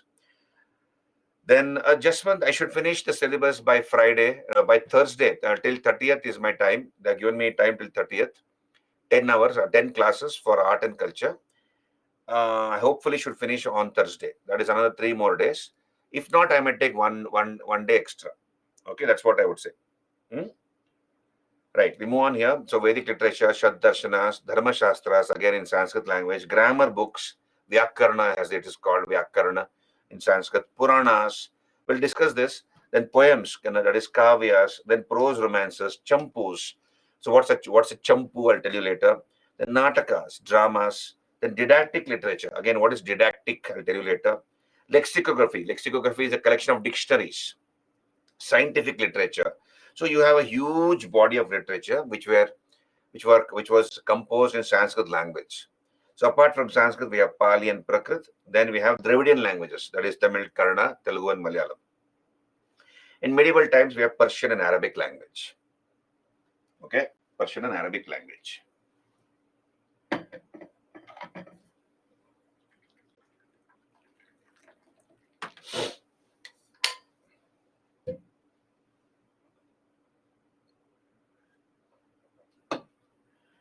So look here on your screen. Let us make a survey of this PPT.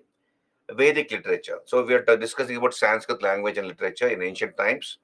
We start our survey from Vedic literature. Now, the entire corpus of Vedic literature is composed in Sanskrit language. Now, during the Vedic period, please understand, during the Vedic period, we have discussed Vedic period as part of Ancient India chapter.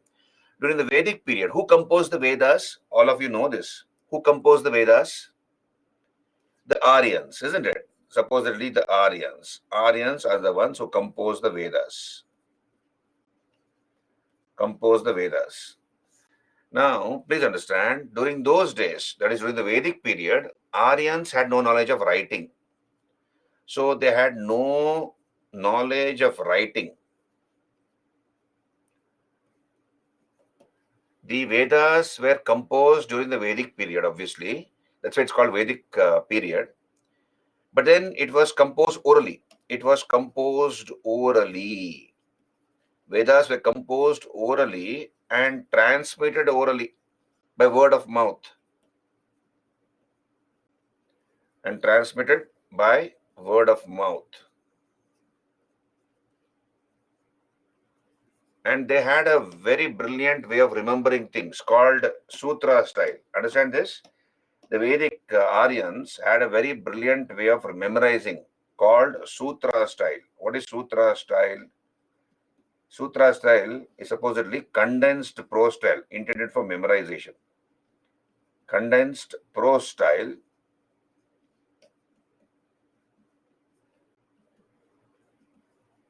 intended for memorization. It was something like a formula. So they'll have some formulas, and with that, something like a formula, and they'll remember huge body of literature through that formula. Something like Vedic mathematics. You remember Vedic math? You must have understood, or some of you may be knowing Vedic mathematics. So you have a shortcut method. You might have a long, a huge sum that might look very complex, but with simple method you can arrive at the answer in Vedic mathematics. So like that, they remembered huge body of literature through what is called Sutra style, condensed prose style intended for memorization. The Vedic literature was written, it was written much later. It was written much later. So remember that as a background. Now, what are the Vedas?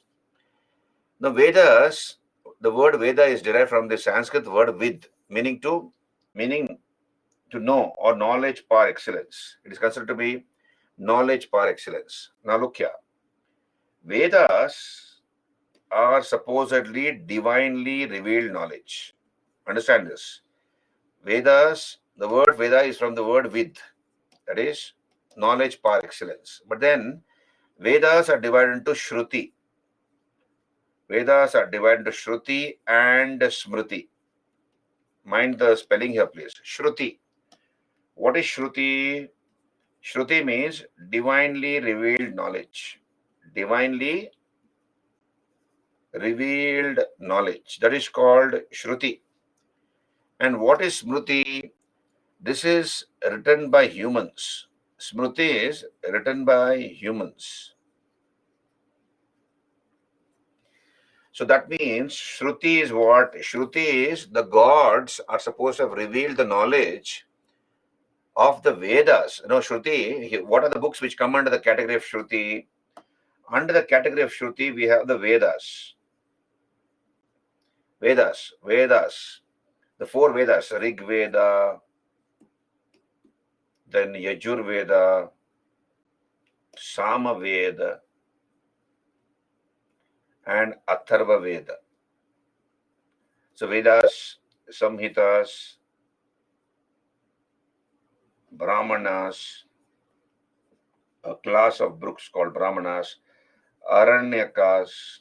Aranyakas are forest books. Aranya means in Sanskrit forest, and Upanishads. These come under the category of Shruti.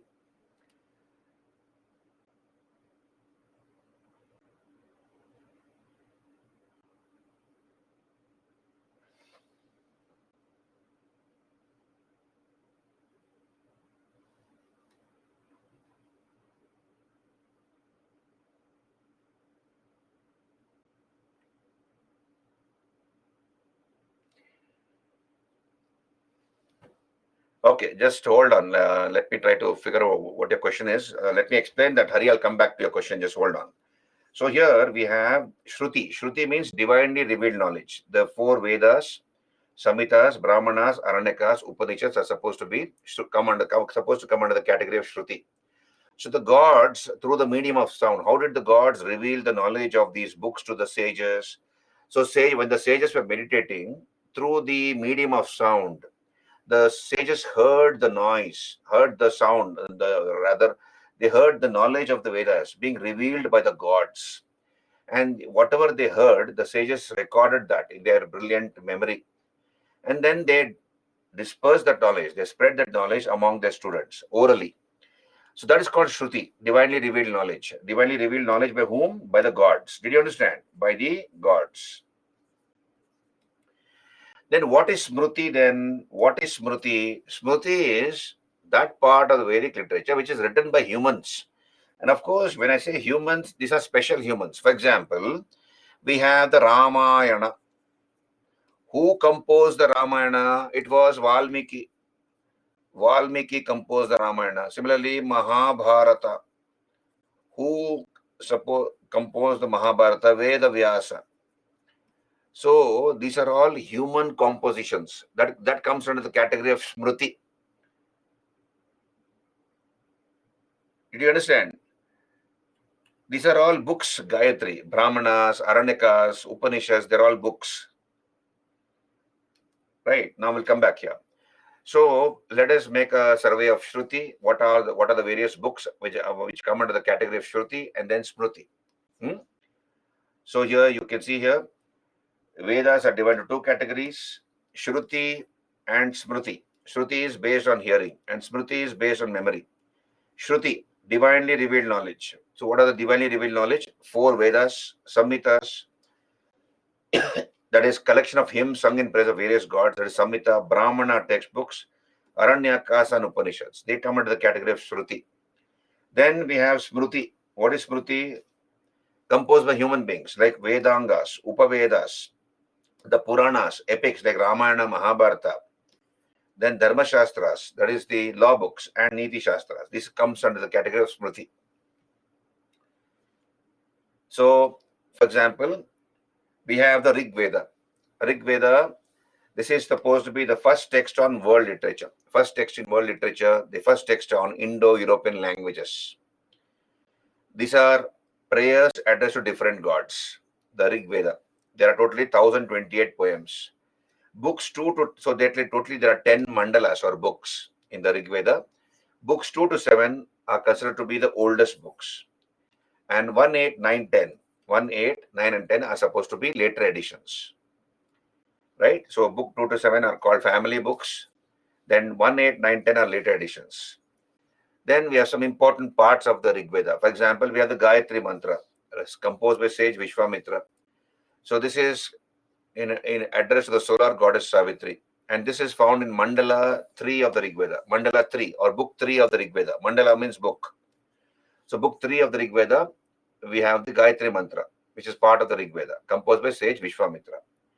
We have the term Harayupiya. Harayupiya resembling Harappa. This is mentioned in Mandala 6 of the Rig Veda, book 6 of the Rig Veda, where we have the word Harayupiya. Then Battle of 10 Kings, the Dasaragna. Dasaragna mentioned in Mandala 7 of the Rig Veda. Mandala 9 is dedicated to Soma. the an intoxicating drink was also named Soma. Then Mandala 10 talks about the Purusha Sukta hymn. That is the origin of the four Varanas. From the forehead of the Brahman arose the Brahmana, from his shoulders arose the Rajanya or Kshatriya, from his thighs arose the Vaishya, and from his feet arose the Shudra. That is mentioned in Mandala 10, the Purusha Sukta hymn. The priest that recites the Rig Veda is called Hotri. The priest who recited the Rig Veda is called Hotri. And then Rig Veda was recently included in the UNESCO list of World Human Heritage, Human Literature. UNESCO list of World Human Literature. Rig Veda was recently included in that. Then we have Sama Veda. So the origin of Indian music is traced to Sama Veda. It is the first text to deal with Indian music, Sangita Shastra. It is full of ragas, I believe, Sama Veda, and it derived its roots from the word called Saman. Main theme is meter or volume, called Chandas. The priest that recites the Samaveda is the Udgatri. Udgatri recites the Samaveda. Then we have the Yajurveda. It is both in verse and prose. All the other Vedas are in verse, that is poems. Whereas Yajurveda is both in verse and prose. Okay? So it mentions the royal ceremonies. Rajasuya, Vajapeya, they're all mentioned in that. Deals with rituals and ceremonies, Yajurveda. And the priest that recites the Yajurveda is Advaryu. Advaryu is the priest that recites the Yajurveda. Then Atharva Veda. For a very long time, Atharva Veda was not considered as a part of Veda. Why? Because it was supposedly composed by non-Aryans. And it deals with all these things: witchcraft, sorcery, black magic, invoking evil spirits. So since it dealt with all these topics, it was not considered for a long time as a part of Vedas, the Atharva Veda. But later, the opinion was changed, and Atharva Veda was considered to be part of Vedas because it deals with all these subjects also. Ayurveda, it deals with Indian medicine, Ayurveda, Ganita Shastra, mathematics, Rekha Ganita, geometry. So since it deals with all these subjects, it was considered later as part of Vedas, the Atharva Veda. No Brahmin, I believe, recites the Atharva Veda, and it is the latest Veda. So such things, factual information, we keep on making a survey. We will go through it, don't worry. We'll take a small break and come. Since we started the topic, we started the class 9 minutes late. Can we take a 10 minutes break and come back? 7:10. You come back at 7:10. 10 minutes break. Gita, no, it is part of Shruti. So Bhagavad, it is Mahabharata. It is the sixth book in the Mahabharata, Ankush. Gita is the sixth book in the Mahabharata, and Mahabharata is composed by Veda Vyasa. Therefore, it comes under the category of Smriti, not Shruti, though it is supposed to be the word of Lord Krishna. But then who wrote Bhagavad Gita? Veda Vyasa, which is the sixth book in the Mahabharata. Now, whatever is written it comes under the category of Smriti, including Bhagavata Purana. Puranas also come under the category of Smriti.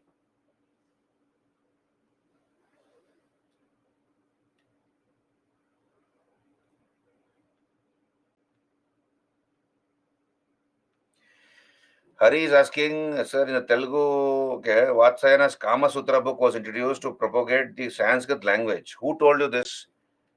Sir, Vatsayana's Kama Sutra book was introduced to propagate Sanskrit language. What is the exact background of introducing the two, Pali and Sanskrit languages? Pali obviously was the language of Lord Buddha, isn't it? But Pali is a dialect of Prakrit, just as Ardhamagadi is. So Buddhist literature is in Pali and Sanskrit. Vatsayana's Kama Sutra is basically the theme. I have read the Kama Sutra from the history point of view. Right, now look here, the main theme is, what is the main theme of the Kama Sutra, Hari? The main theme is how a Nagarika is supposed to choose a bride for himself. Now, who is a Nagarika? Kama Sutra, now it is the earliest text on sexuology, earliest Indian book or Indian textbook on sexuology, Kama Sutra, written by Vatsyayana, right? So here, how a Nagarika, who is a Nagarika? A city dweller. How a Nagarika means city dweller. And here, Nagarika is somebody who's not only a city dweller, he's got his own source of livelihood. That is, he's working. He's got wealth with him. Okay, he's got wealth with him. So he's got money with him and he is earning, he's got a regular source of income. And this man wants to marry. He wants to bring a bride to his house. So what are the various ways to shortlist a bride and choose a proper bride? That's the main theme of the Kama Sutra. But there are other stories also, other chapters also, which deal with other things. This is not meant to teach Sanskrit. Probably that might be one of the reasons. As you mentioned in some book, it is there. You say that it is meant to propagate Sanskrit language. Um, Now, why would anybody want to propagate Sanskrit language? My question is to you, Hari, is why would somebody want to propagate Sanskrit language through Kama Sutra? Because unless you know Sanskrit, you cannot read Kama Sutra. It is in Sanskrit language. So why does somebody wants to propagate that? Now think for yourself, or you might have not have framed the question properly, right?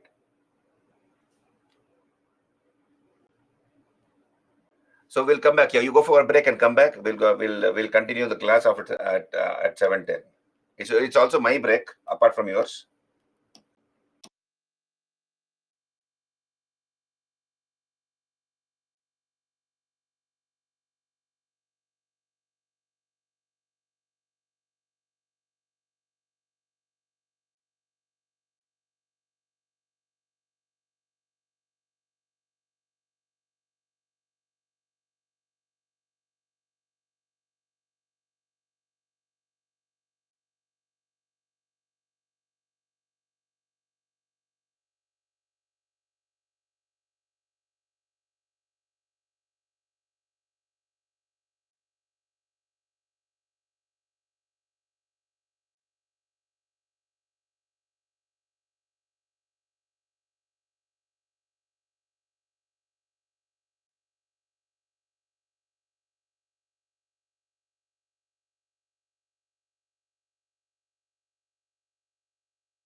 Good evening.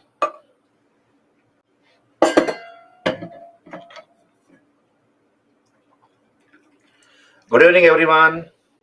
Can we continue the class?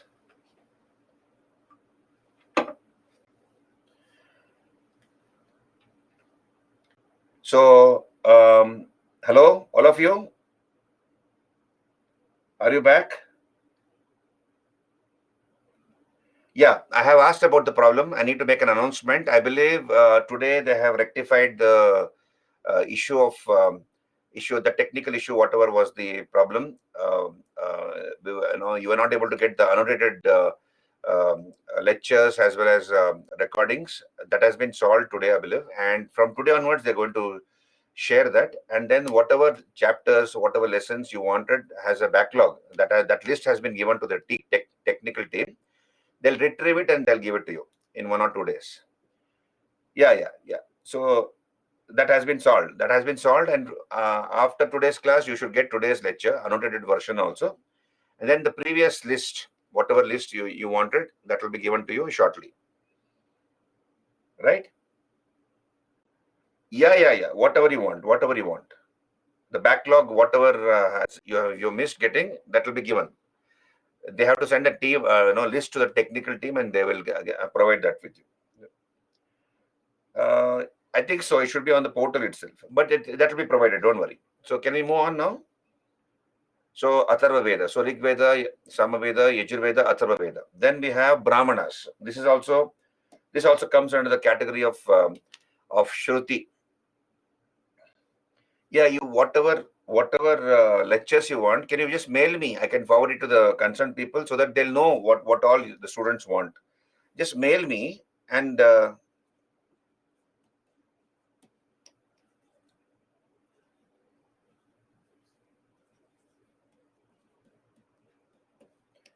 please send a mail. I will forward it to the concerned people, and they in turn will do the needful. Meghana, yeah, I have forwarded the least I can do is I can forward it to the concerned department or the concerned people. They will look into it. That's what I can do, and I have been doing that sincerely. I have been doing that.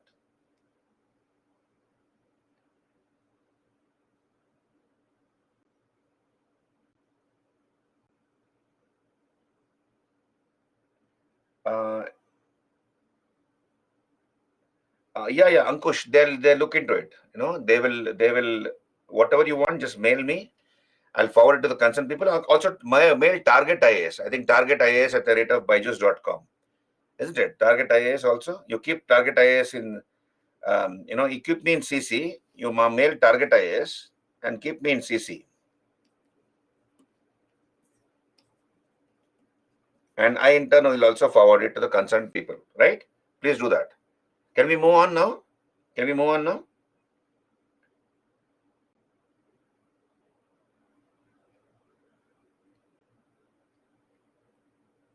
Target IAS is terminated. Okay, then you mail it to me. Bhimade said Target IAS is terminated. Is it true? Anyway, you please mail me. I'll forward it. Okay. Let us move on. So then we have the other part of the Vedic literature, Brahmanas. They deal with ceremonies. Brahmanas are a class of textbooks. Brahmanas are a class of textbooks, not the Brahmana Varna. It is a textbook called Brahmana text, right? And they explain the Vedas in an orthodox way. They are ritualistic in nature, Brahmanas. So they deal with ceremonies.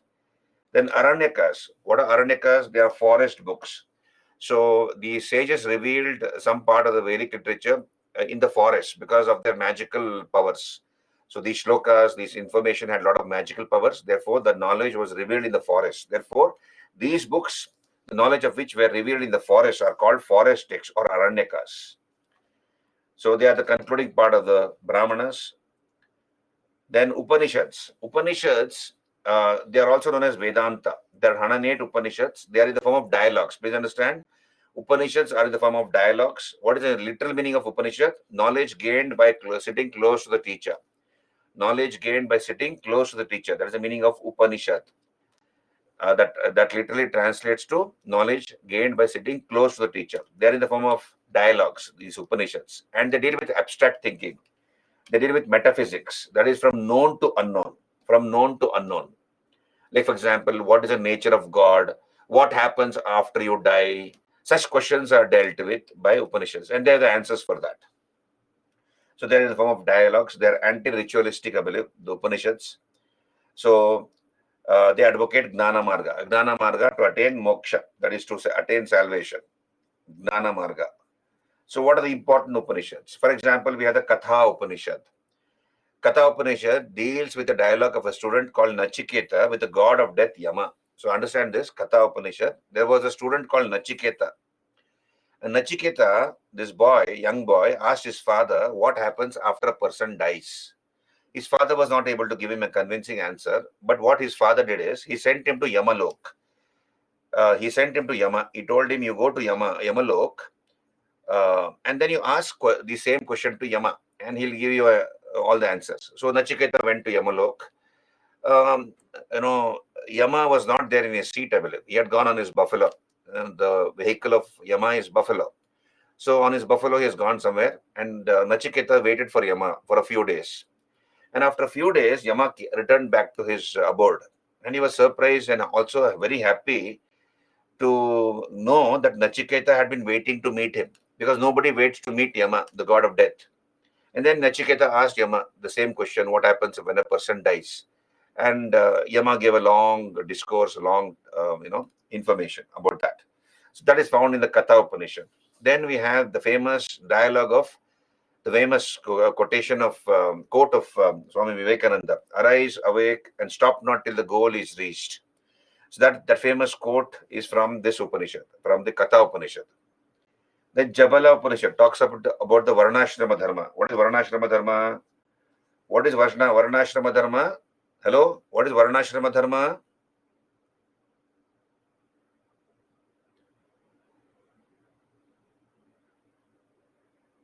No, the four ashramas, four Varnashramas, that is Brahmacharya, Grahastha, Brahmacharya, the four ashramas, that's called Varnashramas, right? Brahmacharya, Grihastha, Vanaprastha, and Sannyasa. These are the four ashramas. That is in the Jabala Upanishad. Then Brihad Aranyaka Upanishad talks about transmigration of souls. What's transmigration of souls? That when a person dies, it's only the death of the physical body. The Atma or the soul continues to live. It has no death until a person squares off his karmic debts. If he has more bad debts when compared to good debts, he has to take on repeated births. He has to take up repeated births until he can square off his karmic debts. That is called transmigration of souls. Then Mundaka Upanishad, our national slogan, Satyameva Jayate, is part of this. Satyameva Jayate, truth alone triumphs. It's part of the Mundaka Upanishad. Then Chandogya Upanishad talks about the childhood of Lord Krishna for the first time.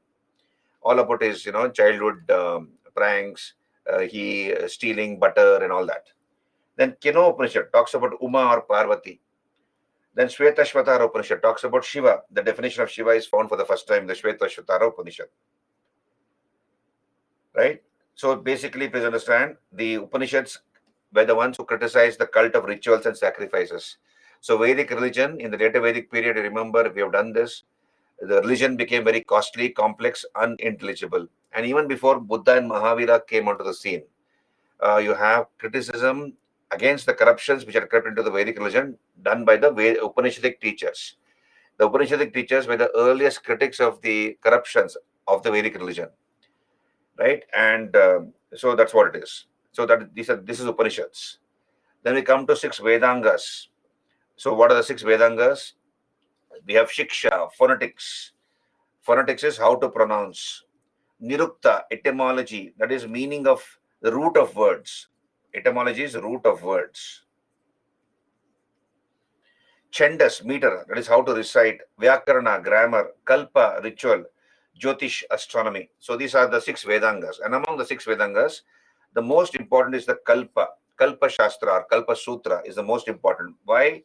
It is the most important because it is the basis of Indian law. It deals with Griha Sutras or Dharma Sutras, that is the household ceremonies. Like, for example, we have 16 samskaras, isn't it? 16 samskaras are there. What is 16 samskaras? Samskara. That is from birth till death. We have a number of ceremonies. Like, for example, birth ceremony, no? Birth ceremony. Then we have marriage ceremony. Then no, the Chudakarana, when the after the birth ceremony, Upanayana, the thread ceremony. Then the first the tonsure ceremony. Then the Anna Prasana, the first giving solid food to the child, first baby, the first feeding of the baby with solid food. Anna Prasana, the first outing where the baby is the first time taken out of the house and shown the sun. So these are all part of the 16 samskaras, and ultimately it ends with Antyeshti. Antyeshti is death. So that is part of the Griha Sutras or Dharma Sutras. Salva Sutras deals with Rekha Ganita, geometry. So, for example, when there was a home or a havan performed, we have the origin of geometry is here because the rules for laying the Yagna Kund were found in the Salva Sutras. That's where the earliest um, origin of geometry comes from. What should be the dimension of the Yagna Kund or Havan Kund? Shata Sutras deal with ceremonies, social ceremonies, including large public sacrifices. All castes were involved. Like, for example, the coronation of the king, the Rajasuya ceremony, etc. So, from a far distance, even the Shudras could witness that. So, out of the six Vedangas, Kalpa Sutra is the most important because it deals with all these things. Right? Then I told you the huge body of Vedic literature was condensed in a very simple format. That's called Sutra style, condensed prose style, intended for memorization. It was in the form of formulas, short, terse formulas, easy to remember. And so they had their own unique way of transferring or transmitting this huge body of Vedic literature to the others. So there was no knowledge of writing during the Vedic period. The Vedas were written much, much later. The same, what was transmitted orally was written later.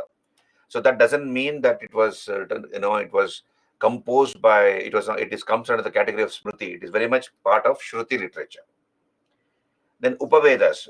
There are four Upavedas: Ayurveda, Dhanurveda, archery, Gandharva Veda, that is music, Shilpa Shastra, deals with sculpture. Then we have epics. So we have Mahabharata and Ramayana. So out of these two, Ramayana is older than the Mahabharata. So please understand, Mahabharata was composed by Veda Vyasa, and it deals with the state of affairs from the 10th century BC till the 4th century AD. And Mahabharata was not written in one shot. It was, your stories were added one by one later. So these are called interpolations. Interpolations means stories which have been added in between. For example, earlier the Mahabharata had 8,800 verses or poems. Verses means poems. It was called Jaya Samhita. Then the size was increased to 24,000 poems. That came to be called Bharata. And finally, 1 lakh poems. That is Mahabharata or Shata Sahasri Samhita. It's also called Shata Sahasri Samhita. That is a Samhita which contains 1 lakh verses or poems. Among the in the Mahabharata, the most important book is the Bhagavad Gita. Bhagavad Gita is the sixth book of the Mahabharata. It is the sixth book of the Mahabharata.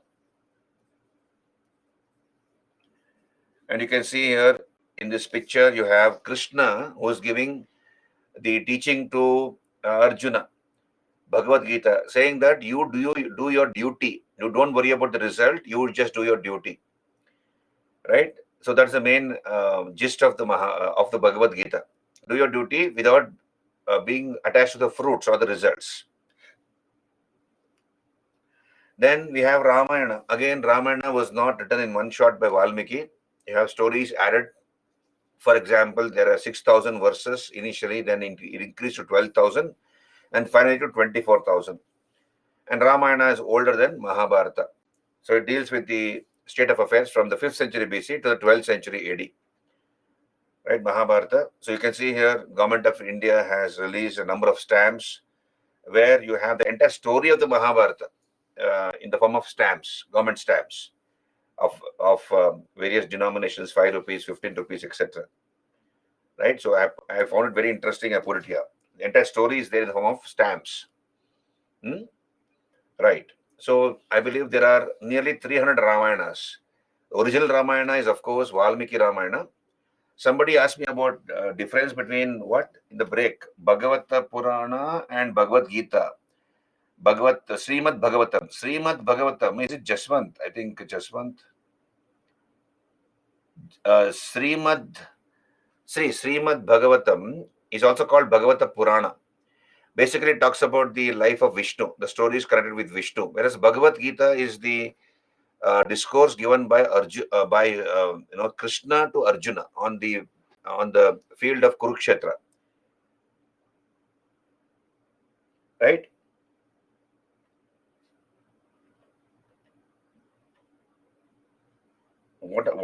So there is only one Mahabharata. What are the other five? So that is the chapters, the sixth book, I said. The sixth book is the sixth chapter. When I said sixth book, it is sixth chapter of the Mahabharata. Bhimare. What I meant is the sixth chapter. The sixth chapter of the Mahabharata is the Bhagavad Gita. Right? Ankita, what do you want me to tell?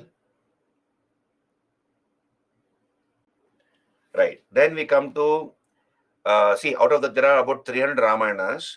Two are very famous. One is, of course, Valmiki Ramayana, the original Ramayana written by Valmiki, and Ramcharitamanas, by Goswami Tulsidas. Goswami Tulsidas' Ramcharitamanas. These are the most popular versions of Ramayana. But there are nearly 300 Ramayanas. In one Ramayana, understand this, very simple, very interesting this is. In one Ramayana, I think Jain Ramayana, Sita is the daughter of Ravana. Understand this, Sita is the daughter of Ravan. Okay, and war happens between Rama and Ravana because Ravana refuses to give his daughter in marriage to Rama. This is one version of Ramayana. Yeah, Ankita, Bhagavad Gita and Bhagavad Purana, Srimad Bhagavatam is also called Bhagavata Purana, which talks about Vishnu. It's about the various episodes of Vishnu, the various miracles and stories related to Vishnu. That is Bhagavata Purana or Srimad Bhagavatam. Whereas Bhagavad Gita is the discourse given by Krishna to Arjuna on the field of Mahabharata. That is the Kurukshetra, right? Kurukshetra, in the Kurukshetra war. So there are different versions of Ramayana in East Asia, China, Japan, Southeast Asia. That is Thailand, Indonesia, Malaysia, South Asia like Nepal, Sri Lanka, West Asia or Iran, right? So there are different versions of Ramayana. You have a Buddhist version, you have a Jain version of Ramayana. There are at least 5 different Sanskrit Ramayanas. There are 5 different Sanskrit Ramayanas. I have given you the list here. Yoga Vashishta Ramayana, Ananda Ramayana, Adbhuta Ramayana, Tattva Sangraha Ramayana, Sangraha Ramayana. These are the 5 Sanskrit versions of Ramayana, apart from Valmiki Ramayana. Then I have given you a list. You see here, Adhyatma Ramayana. This is written by Vedavyasa. Please understand, Vedavyasa wrote Mahabharata. But then I got an information from some source that Vedavyasa also wrote a Ramayana in Sanskrit. That is called Adhyata Ramayana. Adhyatma Ramayana. Then we have Ananda Ramayana, also called Manohara Ananda Ramayana. So there are different versions of Ramayanas. Then the most popular Ramayanas. What is the main purpose of these Ramayanas? To recite the story. To recite the story of the epic. Recite the epic. That was the main motive. And we find this in various Indian languages, modern Indian languages. And I have given you a chart. Please go through it. Very interesting. Gujarati Ramayana. So Ramayana in Gujarati written by Giridhara Das. It is called Tulsi Krita Ramayana, I believe. Then Bengali, Ramayana in Bengali, written by Krittivas Ocha. It is called Krittivasi Ramayana. And the details are here. Please go through it. Hindi, Tulsidas, that is Ramcharitamanas. Assamese, Madhava Kandali, Sapta Kanda Ramayana. Udiya, that is Balaram Das wrote it. Jagamohana Ramayana, also called Dandi Ramayana. Similarly, Punjabi, we have the 10th and the last Sikh Guru, Guru Gobind Singh Ji, who wrote Rama Avatar or Chobis Avatar. Ram Avatar or Chobis Avatar.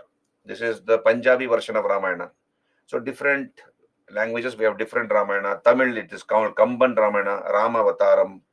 Telugu, Ranganatha wrote Telugu version of Ramayana, Ranganatha Ramayana, like that. Kannada, Malayalam, etc. You also have it in Urdu. You see here, Urdu, Poti Ramayana. In Persian, Ram or Sita. Very interesting.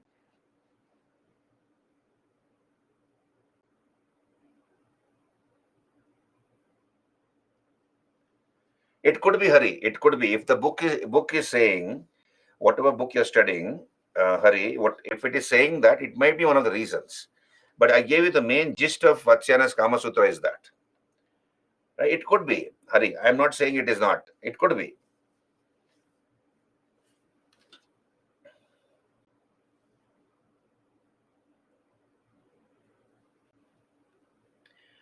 No, Ankush. The main. See, if it is a translation from Sanskrit into Kannada or Tamil or etc., there could be, it may be an exact story of the Ramayana, or there could be some changes here and there. There could be some changes here and there, right? So the main aim was to narrate the story of the epic. That was the main purpose. Then, of course, we have in different parts of Southeast Asia, particularly, and even the Far East, we have Ramayana, and different versions of Ramayana are there. Different versions, or you have different metamorphosed forms of Ramayana. For example, we have, you see here, Japanese ramen show. It's called ramen show in Japanese language. In Cambodia, Reamer. In Philippines, Maharadhya Lavana. Okay, in Sri Lanka, Sinhalese, Janaki Harana. So like that, different types of Ramayana are there. Then, so that is also in Sanskrit language. Then we have, of course, the six systems of philosophy, the Shad Darshana. This is called Shad Darshanas. Shad means six. Darshana means philosophy. Six philosophies. They are also in Sanskrit language. You see here, Nyaya philosophy given by Gautama. Welcome to that. Once I finish literature, I can talk about philosophy. Vaisheshika by Kannada, Sankhya philosophy by Kapila, Yoga by Patanjali, etc. Then we have Shastras, the Dharma Shastras, all the law books of ancient India. So we have Manava Dharma Shastra, Vishnu Dharma Shastra, Yagnavalka Smriti, Narada Smriti, right? So they deal with social, ethical, and religious obligations, proper conduct of life, etc. That's what they deal with, Dharma Shastras or law books. So Manava Dharma Shastra is the oldest, written by Manu. He's considered to be the first lawgiver, Manu.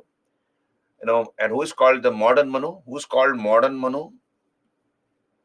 If Manu, author of Manu Dharma Shastra, is considered to be the first lawgiver, who's called modern Manu? Shimna is right. Shimna says Ambedkar. Very good, Shimna. Ankush also is right. Jaswant is right. Shreya, very good. Dr. B.R. Ambedkar is called modern Manu. Dr. B.R. Ambedkar. Okay, for his Hindu code law, Hindu code bill. Right. So Manava Dharma Shastra deal with all these subjects, social, political life, caste system, ashramas, economic conditions, etc. So Dharma Shastra is sequential order. You see here, Dharma Shastras, I have given it in a sequential order. First comes Manava Dharma Shastra or Manu Dharma Shastra, written in the first 100 AD. Vishnu Dharma Shastra 300 AD. Yagnavalka Smriti or Yagnavalka Dharma Shastra 400. Narada Dharma Shastra, written 500 AD. So Manava Dharma Shastra, Vishnu Dharma Shastra, Yagnavalka Smriti, Narada Smriti. Then we have grammar. So huge amount of grammar was written in ancient and in Sanskrit language. They're all in Sanskrit. You don't need to remember everything, right? Important ones to remember. They might give you match the following, or they might already give you the right. They might have matched the book and the author, and they might ask you which is the wrong match or which is the right match. They can ask you various types of questions, and they have asked. Okay, so look here on your screen. Ashtadhyayi and Maheshwara Sutrani. Ashtadhyayi, Maheshwara Sutrani, written by Panini. So book and author. Then Mahabhashya by Patanjali. Like that. At least important ones to remember, please. Vakpadiya by Bhartrihari. Like that. These are all grammar books. Then we have Puranas. There are 18 Puranas. And they divide into 5 sections, like cosmogony, they deal with primary creation, how was the world created, How did life come into existence on this earth? Such stories are there in Puranas. Secondary creation, that is the destruction of the world and its rebuilding. Genealogy of the gods, that is family history of the gods, family tree of the gods, like that. These are all the Puranas, 18 Puranas. So, which is the oldest Purana? Vayu Purana is the oldest. And then we have Bhagavata Purana, which talks about Vishnu, Bhagavata Purana, and Shiva Purana, deals with Shiva. Then we have poems, again written in Sanskrit language. Remember the important poets and the books written by them, or the poems written by them.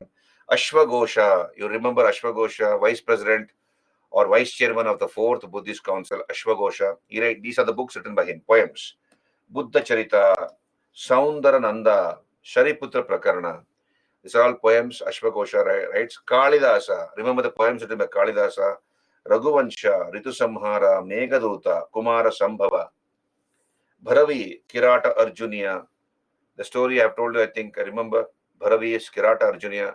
Fight between Arjuna and Shiva as Kirata or hunter. Then Bhatti, Ratnavali or Bhatti Kavya. Magha, Shishupala Vada, like that. Kalhana, Raja Tarangini. These are all poems.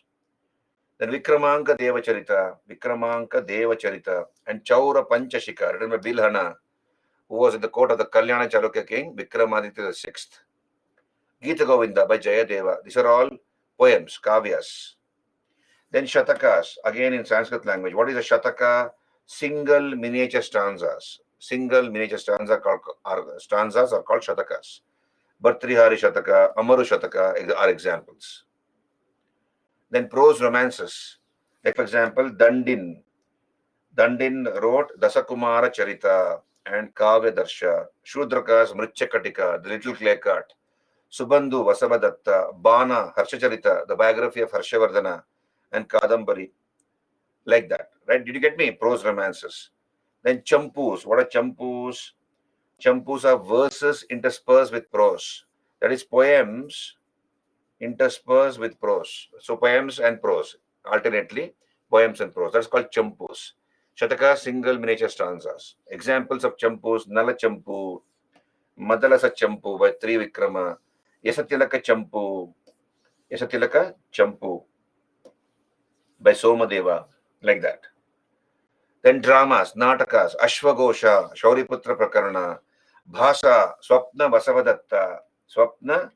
Basavadatta. Then Pratignyaya Augandharayana,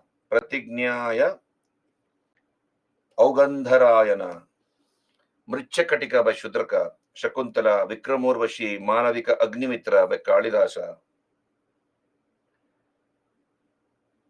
Champus are verses interspersed with prose. Yes, Champu Kavyas are the same. Champu Kavya. But basically Champu Kavya would be more, I think, leaning towards poetry, Hari. Champus are verses interspersed with prose. Then Bana, Harshacharita, the biography of Harsha. Sorry, Harshavardhana writes Ratnavali Nagananda. It's a drama. Bana, the court poet of Harsha, Parvati Parinaya, Bhavabhuti, Malati Madhava, Mahavira Charita, Uttara Rama Charita, like that. Then Vishakadatra, Mudra Rakshasa, Devi Chandraguptani. You understand, na? Factual information. Hello, did you get me that? Similarly, I have given you other lists. You see here, Murari, Anargha Raghava, Rajashekara, Karpura Manjari, Bala Bharata, Bala Ramayana. Bala Ramayana is probably the longest Indian drama. Such things you remember, please. Bala Ramayana is supposed to be the longest Indian drama. Which is the longest English epic? Hello? Which is the longest epic in English language?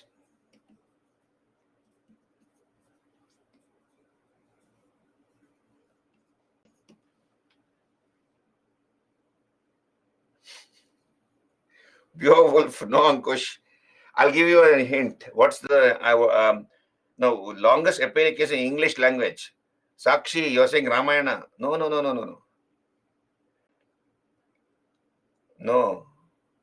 Bible is in English. Huh? Hebrew, no? It is in Hebrew language. Meghana Jaswant, it's in Hebrew. Okay, I'll give you a hint.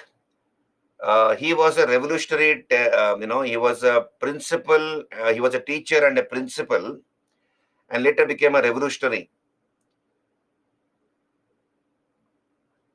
Indian National Movement. Indian National Movement, hint. Bhimare, Aurobindo Ghosh. And what does Aurobindo write? Aurobindo Ghosh write? Savitri. Savitri, written by Aurobindo Ghosh, is the longest epic in English language. Aurobindo Ghosh. Savitri, written by Aurobindo Ghosh. Okay. Then Chanda Kaushika, Kshemishwara, like this. Remember this, there's no point in reading the same names. It is there, you just go through it. Try to remember the important ones. No, that is in English, Ankush. Then didactic literature. What is didactic? Didactic is the author is forcing the reader to think in a particular manner. That is, he's trying to influence the mind and the thinking of the reader. That's called didactic. It tries to influence the reasoning, thinking, and conduct of the reader. That's called didactic text. What are the examples of didactic literature? Panchatantra by Vishnu Sharma, Hitopadesha by Narayana, Brihat Katha by Gunadya, Brihat Katha Manjari by Kshemendra, etc. Lexicography. What is lexicography? Collection of dictionaries. Lexicography, collection of dictionaries. For example, Amara Kosa by Amara Simha, Anakarta Samuchaya by Saswata, Abhidhana Ratnamala by Halayuda, Abhidhana Chintamani by Hemachandra. Did you get me? Which are important ones? Sakshi, whatever you remember is important. Whatever you can remember is important. That's what I would put it. Right? So, for example, Amara Kosa by Amara Simha, easy to remember. When you're reading Gupta chapter, you will come across these names. Kalidasa, Varahamira, Brahmagupta, etc. So, and the books written by them. So, those things become relevant when you read your textbooks. Here, I have given you separately, right? Dramas, Kavyas, etc. When you do Gupta period, you'll obviously come across Kalidasa, the books written by him. So, that becomes relevant from the exam point of view, right? As a separate chapter, literature, this may seem monotonous. But when you're reading in the context of history, things become easy. Like, for example, books written during the Rashtrakuta period, Kalyana Chalukya period in Kannada language, or Telugu books in the Telugu literature. When you talk about Krishnadevaraya, Vijayanagara, that time it becomes easy to remember. Lexicographic collection of dictionaries, Ankita, collection of dictionaries. Then scientific literature, again in Sanskrit language. So you can see a huge amount of books written in Sanskrit language on various subjects. What you need to do is, please understand, you make a 250-word answer. For example, highlight the development of Sanskrit literature in ancient India. Let's say they ask you that question, 250-word question. Progress of Sanskrit literature in ancient India. So you give a brief introduction and then you give examples. Vedic literature is in Sanskrit language. Okay, it is divided to Shruti, Smriti. Give some examples. Similarly, dramas, natakas, poems, champus, shatakas, prose romances. Like that, one or two examples you keep on giving, and then you fill up the answer. It's factual in nature, but it's true.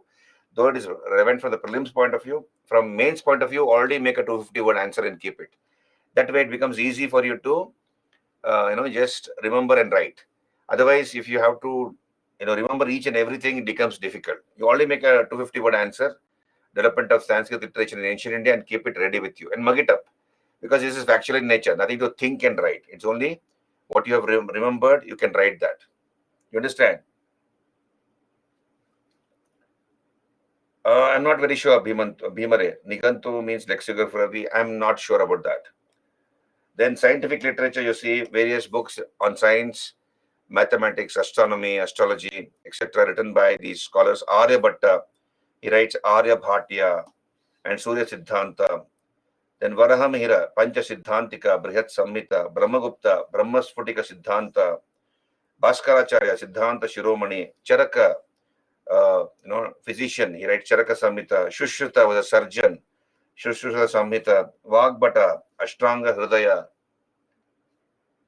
Champus of verse interspersed with prose. Pari, verse interspersed with prose. That is poems and prose. Champu. Okay, so this is your Sanskrit literature. What makes us believe that our epics are real? Just one, the belief, the very belief that for thousands of years people have believed them to be true, and therefore the Honorable Supreme Court, not me, but the Honorable Supreme Court has said that since it is part of the belief system of thousands of people for thousands of years, therefore it is considered to be true. Just one, did you get me? That's what the ruling of it is part of the belief system from so many years. You cannot say that it cannot be real. No, this is according to the judgment of the Supreme Court. Therefore, we have to believe it to be true. That's it. It's part of the belief systems of so many people. Bhimare, your logic is not correct. If saints write divine knowledge, or saints also humans, then it is Smriti. No, it is Shruti. Sorry. Vedas are divinely revealed knowledge, but then it was revealed by the gods. And what the gods revealed, the sages initially transmitted it orally, and then they wrote whatever had been revealed by the gods. They did not, concoct those messages. It was supposedly revealed by the gods. You see, the same story is there in the Holy Quran. Please understand. The Holy Quran is considered to be the word of God Allah by the Muslims. Muslims consider it as the word of God Allah. So here the story goes that Prophet Muhammad used to go to a cave in Makkah or Medina, one of those places, and he used to meditate for hours together. And one day, as he was meditating, he heard the voice of God Allah. And God Allah was giving him some message. He was telling him something to Prophet Muhammad. And as he was meditating, he listened to those words, that message, and he recorded it in his mind, in his brain. And he came back and he narrated that he revealed that knowledge to his students, and he asked his students to write down whatever he's going to dictate. That is the word of God Allah, the Holy Quran, and so that's what it is. So Vedas are also supposedly divinely revealed knowledge, and Vedas are much older than the Holy Quran, because Islam was born in the 7th century AD, early part of the 7th century AD, whereas Vedas are supposedly thousands of years old. That's why Rig Veda is considered to be the earliest text of world literature. Did you understand?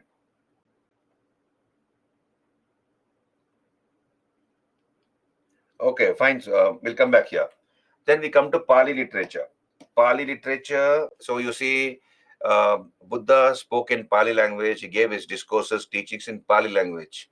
But then Buddhist literature is in two languages, Pali and Sanskrit. So Hinayana is in entirely Pali language, Hinayana, and Mahayana is in Sanskrit.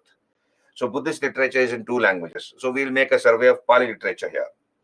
Okay, so Buddhist literature basically. So Pali is the language of which preserves the Hinayana literature, whereas Mahayana is in Sanskrit.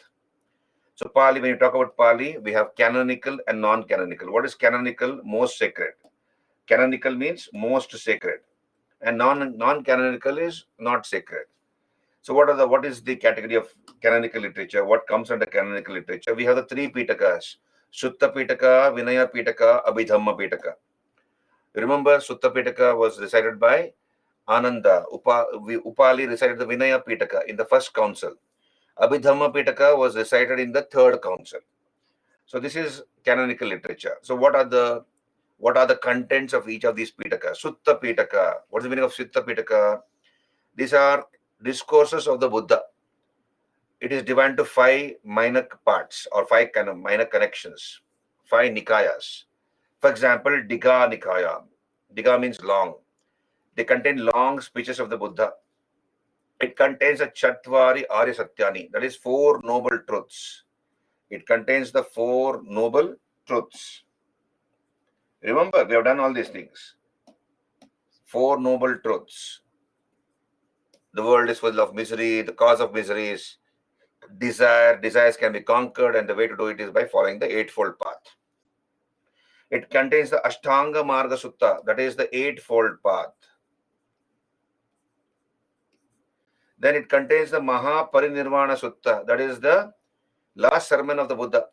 No, last sermon was given by Buddha to whom? To Ananda. You remember? He gave his last teaching to Ananda and to a wandering ascetic called Subhadra. Subject to decay are all component things. Strive earnestly for your salvation. The last teaching of the Buddha. So that is contained in the Digha Nikaya.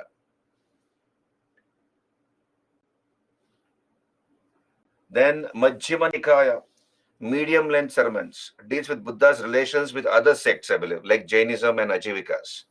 Anguttara Nikaya, graduate sermons, those that are arranged in the order of priority. That's called Anguttara Nikaya. Samyutta Nikaya, connected sermons, contains Dhamma Chakra Pravartana Sutta, that is the first discourse of the Buddha, first discourse which he gave in the Deer Park at Isipatana, Sarnath. Then Khuddha Nikaya, short lectures of the Buddha. And Khuddha is the most important. Of the five Nikayas, Khuddha is the most important. Why it is the most important? Because it contains the Jatakas, the 550 previous births of the Buddha. Theragata, that is compiled by bhikshus, male elders, the male members of the Sangha, bhikshus, Theragata. Therigata, compiled by bhikshunis, the female monks. Suttanipata, Buddha Vamsha, Dhammapada. So these are all part of Khuddha Nikaya. Then we come to Vinaya Pitaka.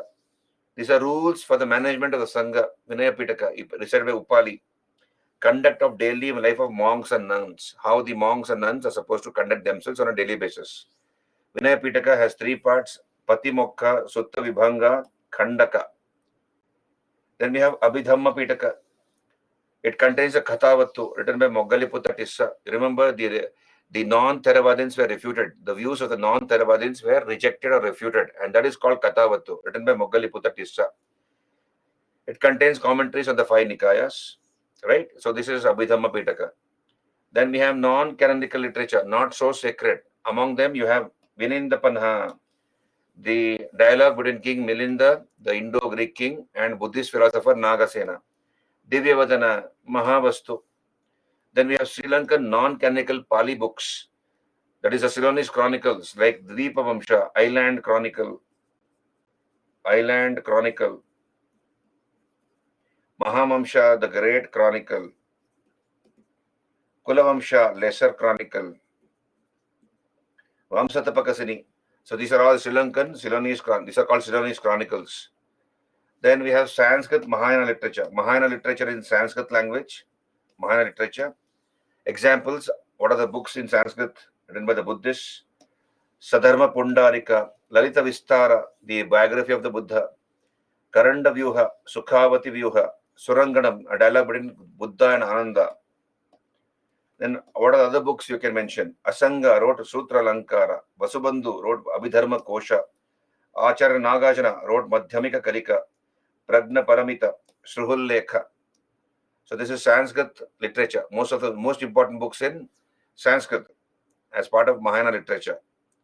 Did you understand? This is Buddhist literature in Pali and Sanskrit.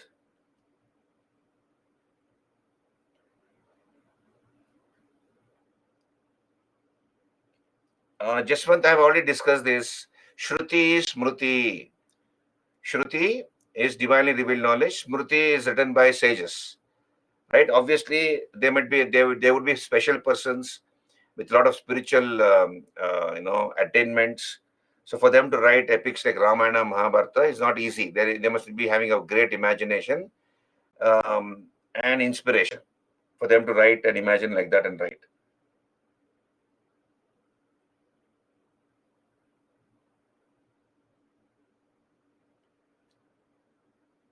I don't know about Sukshma Veda, Ankita. I know about the four Vedas.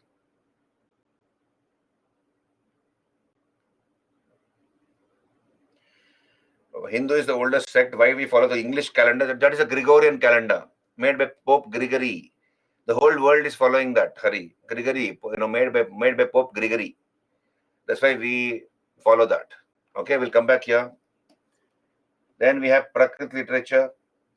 Prakrit literature. So here the most of the books of the Jains are in Prakrit language. Vardhaman Mahaveda used the Ardhamagadi dialect of Prakrit. So what are the important books in Prakrit?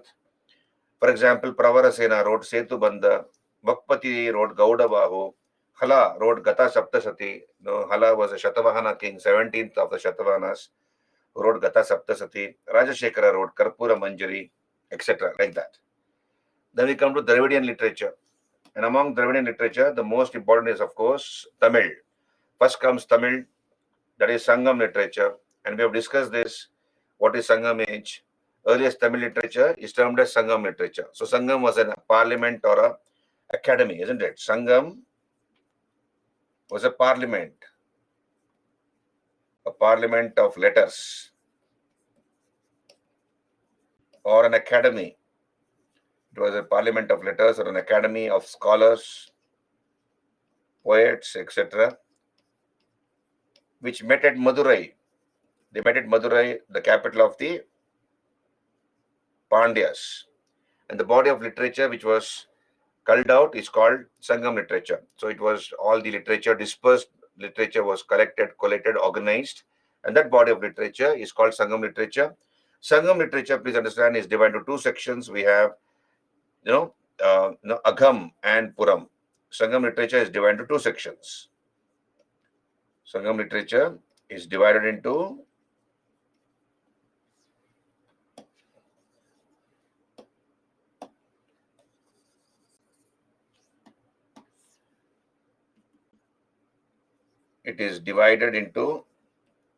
two parts. One is Agam. Agam means love, everything to do with emotions. And number two is Puram. Puram means war. So Sangam literature is mainly divided into two parts. Now the main theme of Sangam literature is wars between these three Tamil kingdoms, Cholas, Cheras, Pandyas. The main theme is that wars between these three Tamil kingdoms, but they also give us information. The Sangam literature also gives information about the political, social, economy, and religion of the Deep South. What was the condition of the political, social, economic, and religious life in the Deep South, that is in the three Tamil kingdoms? So Sangam literature is divided into 5 sections. As you can see here, we have early books or early works, anthologies, 8 anthologies called Yettuttogai. So if you cannot remember the Tamil names, don't worry. You may remember the English versions. Yettuttogai. Then 10 short poems or idylls. That's called Pattapat. Then 18 minor works. Padinankil Kanakku. It may be a nightmare for North Indian students here to spell these Tamil names, but then South Indian students will be able to manage relatively easily. But doesn't matter, even if you cannot remember the Tamil names, you try to remember the English names, right?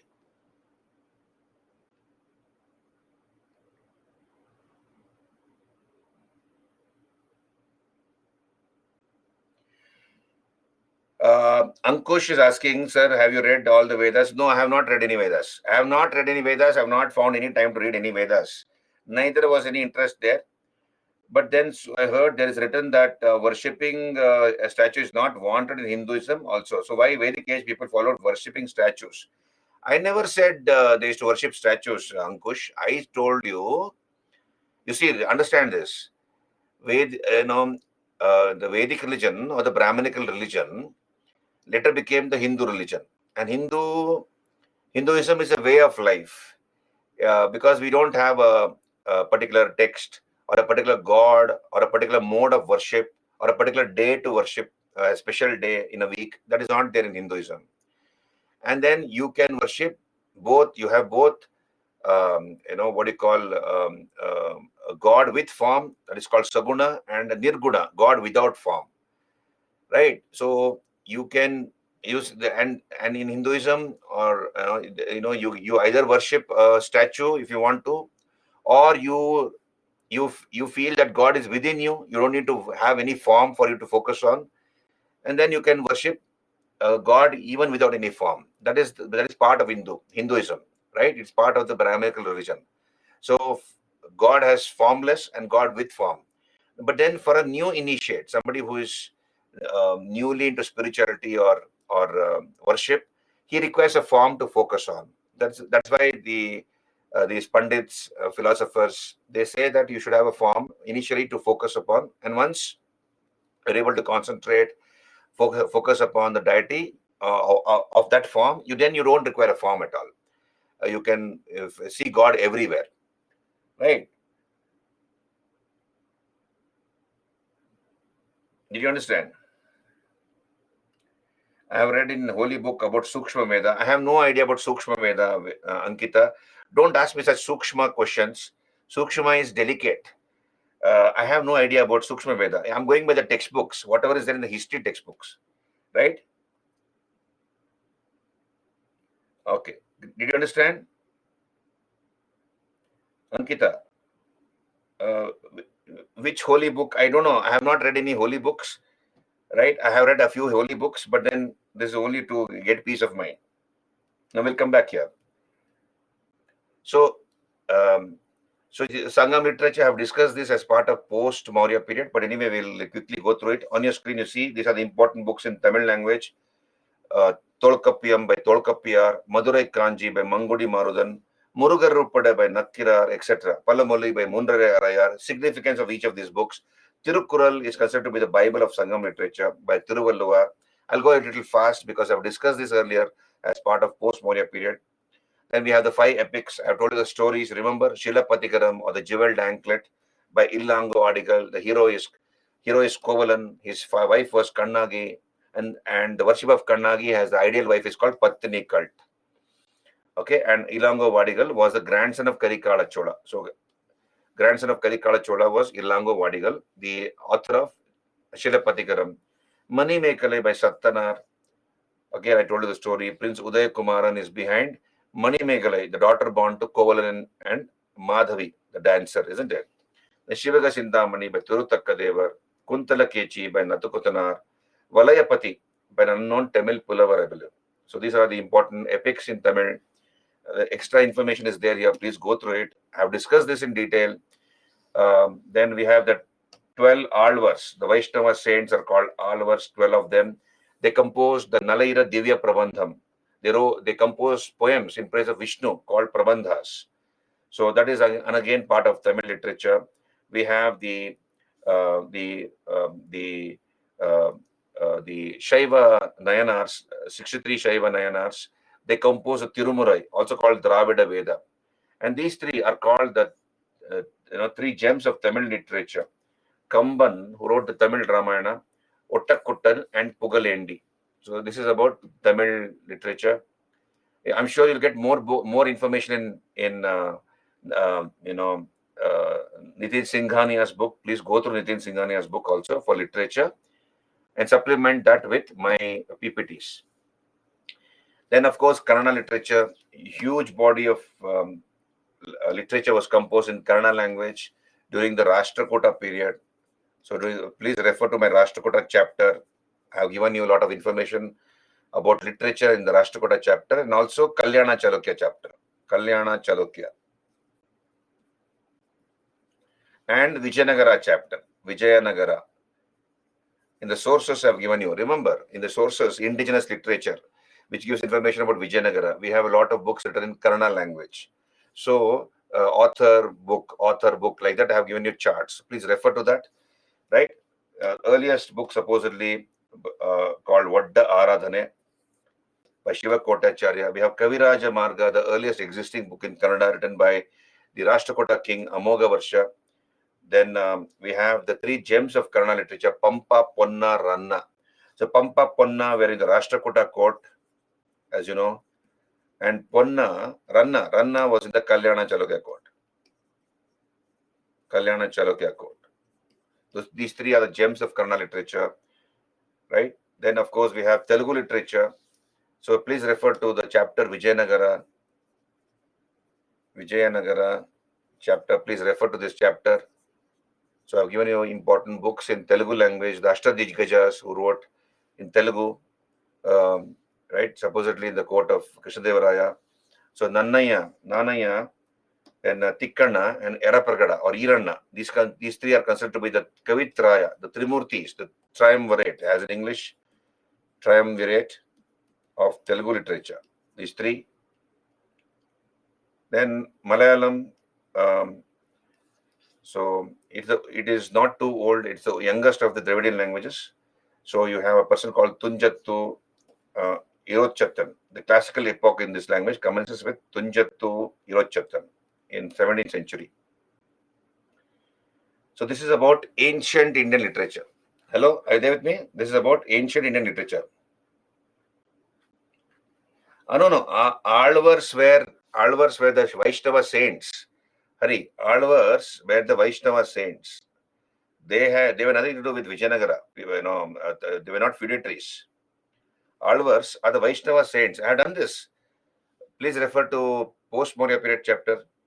Alvars were the Vaishnava. There were 12 Alvars. They composed devotional literature in Tamil language in praise of Vishnu. So they were Tamil saints who wrote Prabandhas in praise of Vishnu in Tamil language, in Tamil.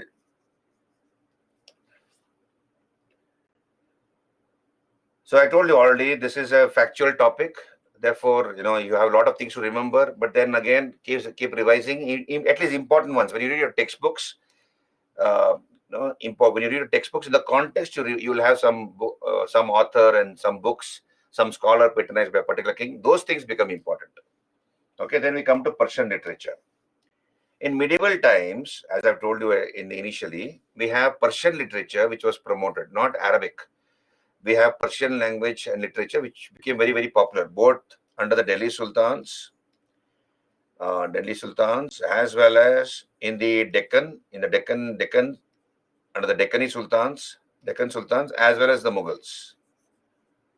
So the Persian was their official language, not Arabic. Now, what is the reason for that? Here you see, I've given you the reasons here.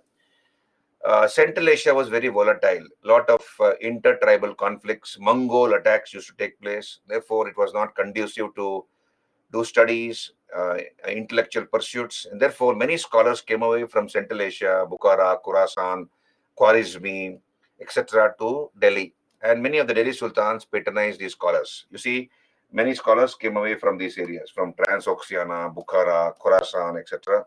because of Mongol attacks, intertribal conflicts. So they brought along with them books. They did not come just like that. They brought along with them books and they established libraries here in India, particularly in North India, and set up colleges. That is number one. Second reason is the comparative stability of the Delhi Sultanate. It was comparatively stable when compared to political atmosphere in Central Asia. And then, of course, with the patronage given by scholars like Qutbuddin Aibak. Remember, I've told you, Qutbuddin Aibak was also called Lak Baksh and also Akshar Baksh. He was called Akshar Baksh. That is because he patronized a number of scholars. And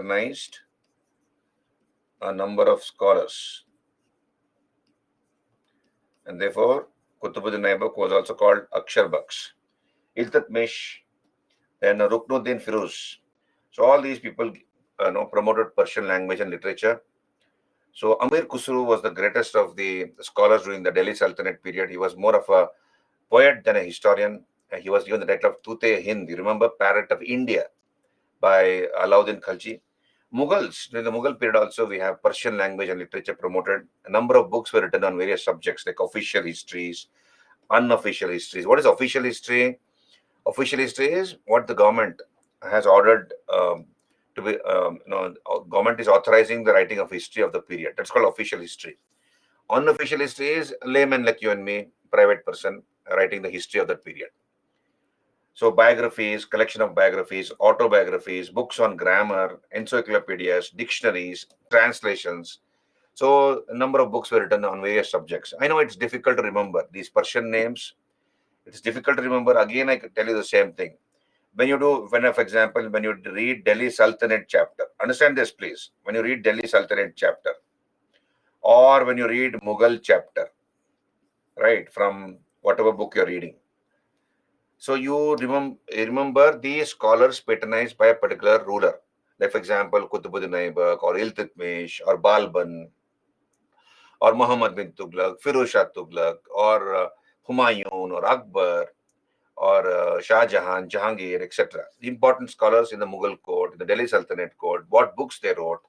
So when you read the textbook, when you read the chapter, you'll understand. It becomes easy for you to remember, okay, these are the important scholars and the books they wrote. That becomes relevant. Right here in this chapter, I have given you all the factual information, but the context is not mentioned. The context is not mentioned. When you read the textbook, you'll get the context also. Did you understand which scholar was patronized by which king or which emperor, etc.? Similarly, we have Deccan. So in the Deccan also, it was Persian language which was promoted. Right. So again, you see here, I have given you the list, and please also refer to the medieval India PPT, medieval India PPTs of mine. Early medieval India part 1, early medieval India part 1. Please refer to that. In that, I have given you sources for the study of medieval India. So in that, I have given you sources, literary sources. I have given you huge amount of information in charts. I have given you. So please go through that. See what is relevant and important. Everything is not important, but I have given you either way there. So in the context, try to remember important things. So refer to that also. Apart from Nitin Singhania, that is the basic book, Bible for Art and Culture. Apart from that, you will get some information from my PPTs also. Hmm? Did you get me that? Hello, are you there with me, all of you? I know it's boring. This is a bland topic, dull topic. I acknowledge that because it's factual in nature. Nothing much to explain. It's more about remembering, and it is a boring topic. I cannot help it, but I'm trying to give you an idea as to how to approach this topic, right? So look at the books here, history books written by various scholars, authors. For example, Diwan, a book called Diwan written by Masood Saad Salman. Chachnama, you remember somewhere it strikes a chord. Where did you read Chachnama? When we did Arab conquest of Sindh, you remember? We have this book called Chachnama written by Abu Bakr. Okay, Abu Bakr, also called Ali. So it talks about the history of Sindh. So that's where it becomes relevant. This becomes you can remember easily. Tabakati Nasiri, written by Minhajus Siraj. Tabakati Nasiri was a book written by Minhajus Siraj. Who patronized Minhajus Siraj, if I might ask you? Anybody? If you have done your revision, you'll remember. Tabakati Nasiri.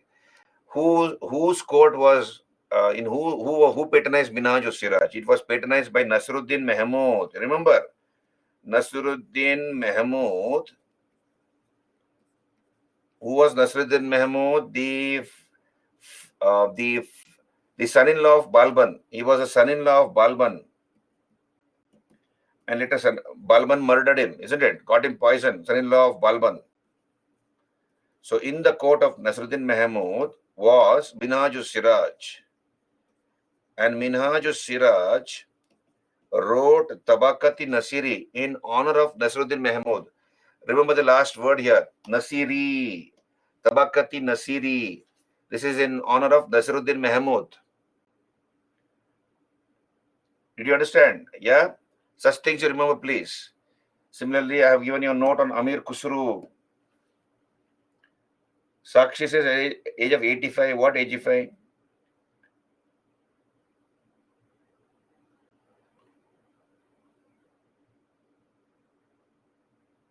Bhimare, I said medieval India PPT of mine. Early medieval India part 1. My PPTs of medieval India. I have mentioned it here. It's not NCRT medical India part 1, not medical. Early medical, you're saying. Medieval. I'm sure you got a spelling wrong there. Bhimare.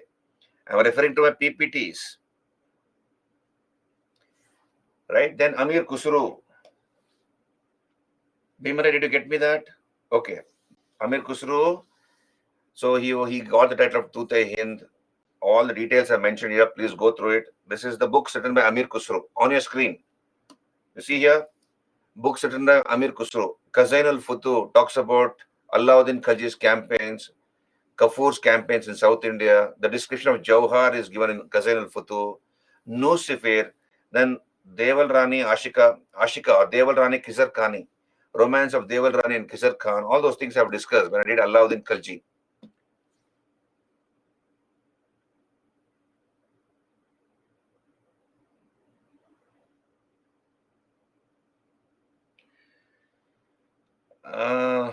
Arun, I'll answer that question later. Ask me at the end of this class. Just hold on. Okay, let me go through this.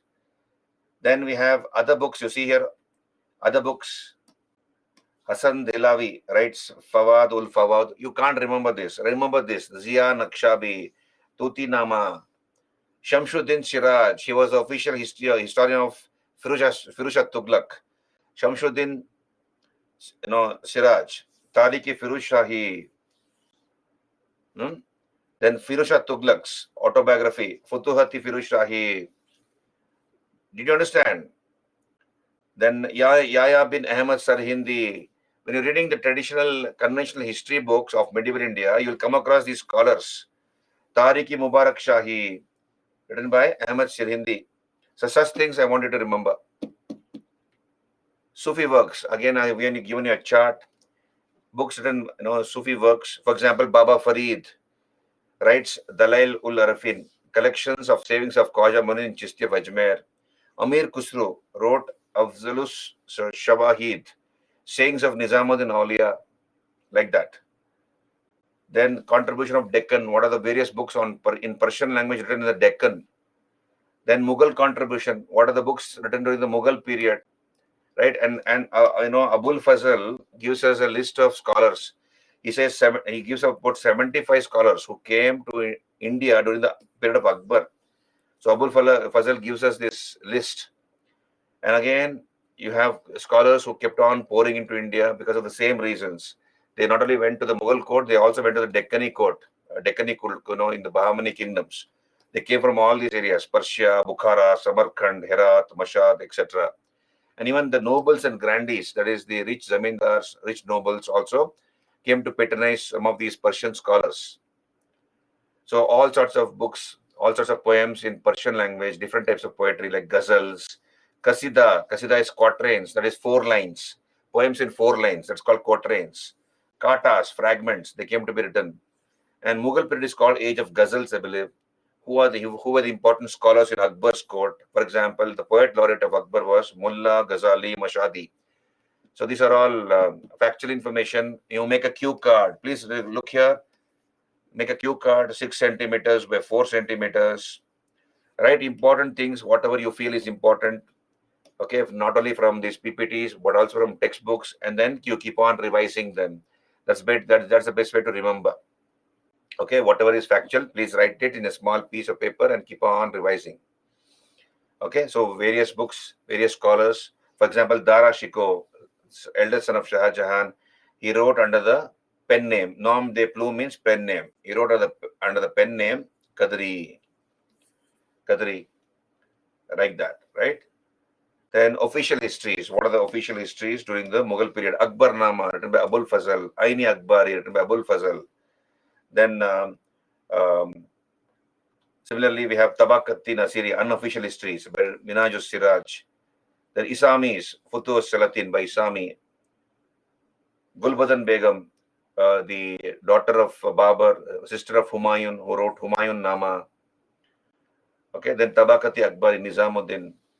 Then Bhimsen, Nushkai Dilkusha, like that. Please go through it.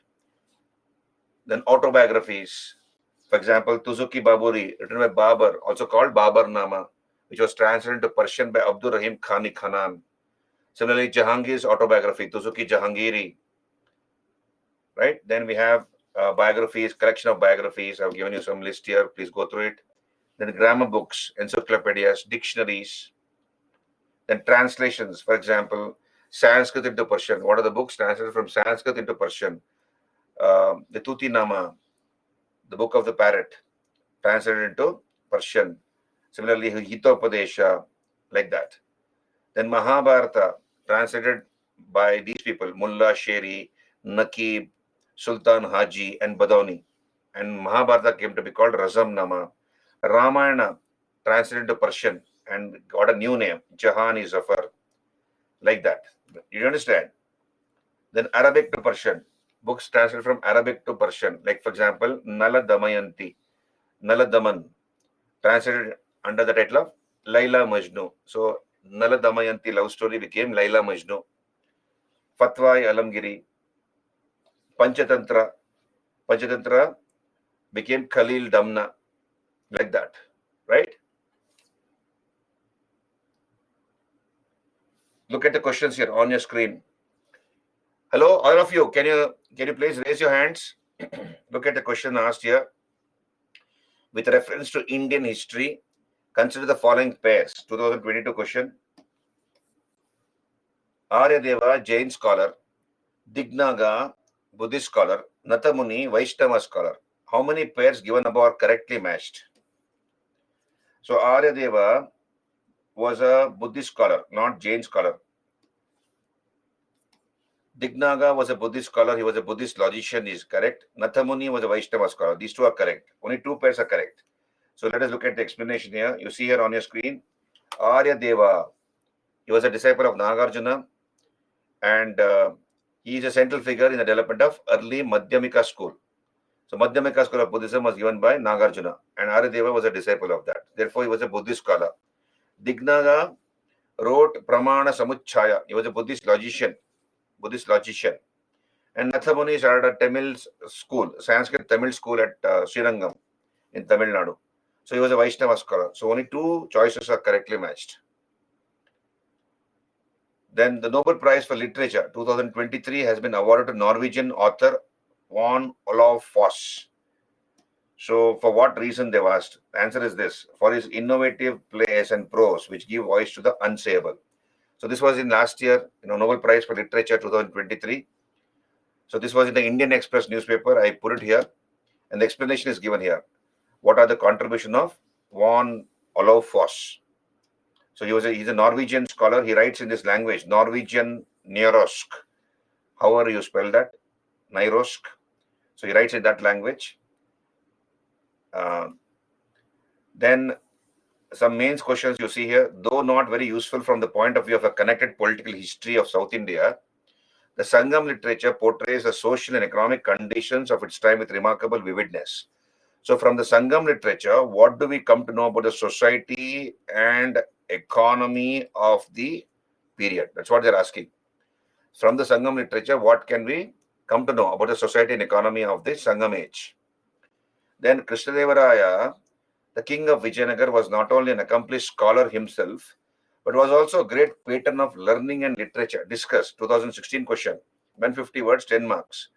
So you have to mention personally, how was he a scholar? Krishnadevaraya, for example, he wrote the Amukta Malyada in Telugu language on polity, Jambavati Parana in 5 acts in Sanskrit language.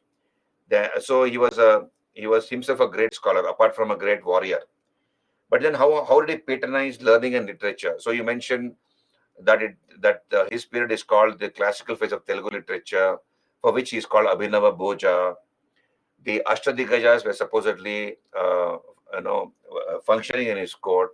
Then you mentioned the name, at least a few Ashtadigajas, 8 scholars in his court, and the books written by them. Then Alasari Peddanna was given the title of Andhra Kavita Pitamaha. So he wrote Manucharitam, and he was given the title of Andhra Kavita Pitamaha. Peddanna was made to sit in a palanquin, and one end of the palanquin was held by the emperor himself. So that way he gave so much of encouragement and patronage to scholars. So all those things you can mention. 150 words, 10 marks. Then Persian literary sources of medieval India reflect the spirit of the age. So please refer to my, what do you call, model answers. Model answers, you please refer to that. You'll get an idea as to how you can approach these questions. Did you understand? Please go through that. I think I've run out of time. Yeah, we will do that, Bhimare. We will do that. But meanwhile, you please refer to my model answers. I've given you, some model answers how you can approach these questions. What information we get about society of the Sangam age, economy of the Sangam age, all that is there. Please go through it. This is about literature. Tomorrow I'll start with philosophy. Understand this? Tomorrow I'll start with philosophy, and then I'll start with painting. Painting is a very important topic. We will talk about it. Of course, philosophy is also there. But without explanation, you may not be able to understand much about philosophy. So we will do philosophy, painting tomorrow. Okay? So you carry on, you have a good night's sleep. This was more of a factual session, but today's session. But anyway, I've done my best. Carry on. Thank you very much. Have a good night's sleep. My question on Buddha. Okay, what was your question on Buddha, Arun? I'm asking out of context, but when Buddha born and he said this is my final birth, then it should go against the next birth of Vishnu as Kalki. Buddha, I told you what was the reason why he was made the ninth avatar of Vishnu. Arun. Buddha was made a ninth avatar of Vishnu. I told you, no? This was to prevent the Shudras from converting themselves into Buddhism. More and more Shudras were converting themselves into Buddhism. To stop that, Buddha was made an avatar of Vishnu. And the Brahmanas told the Shudras, why don't you worship Vishnu? Because Buddha is a part of Vishnu. So that way, to a large extent, this migration into Buddhism was stopped. And Kalki is the next avatar who is yet to come. So this is the version given by the Vaishnavas. Vaishnavas are saying that Buddha is also an avatar of Vishnu. Buddhists don't say that.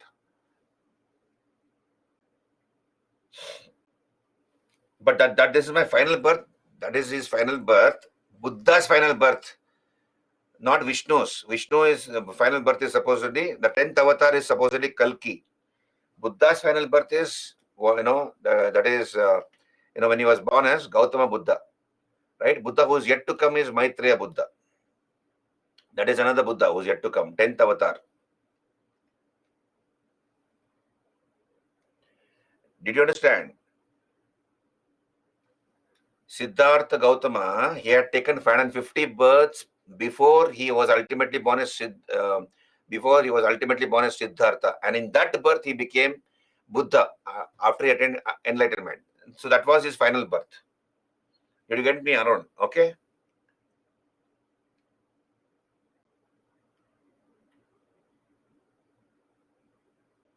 Okay, good. So you have a good night's sleep. Thank you very much. We'll meet tomorrow at the same time. Thank you. Good night. I'm logging out.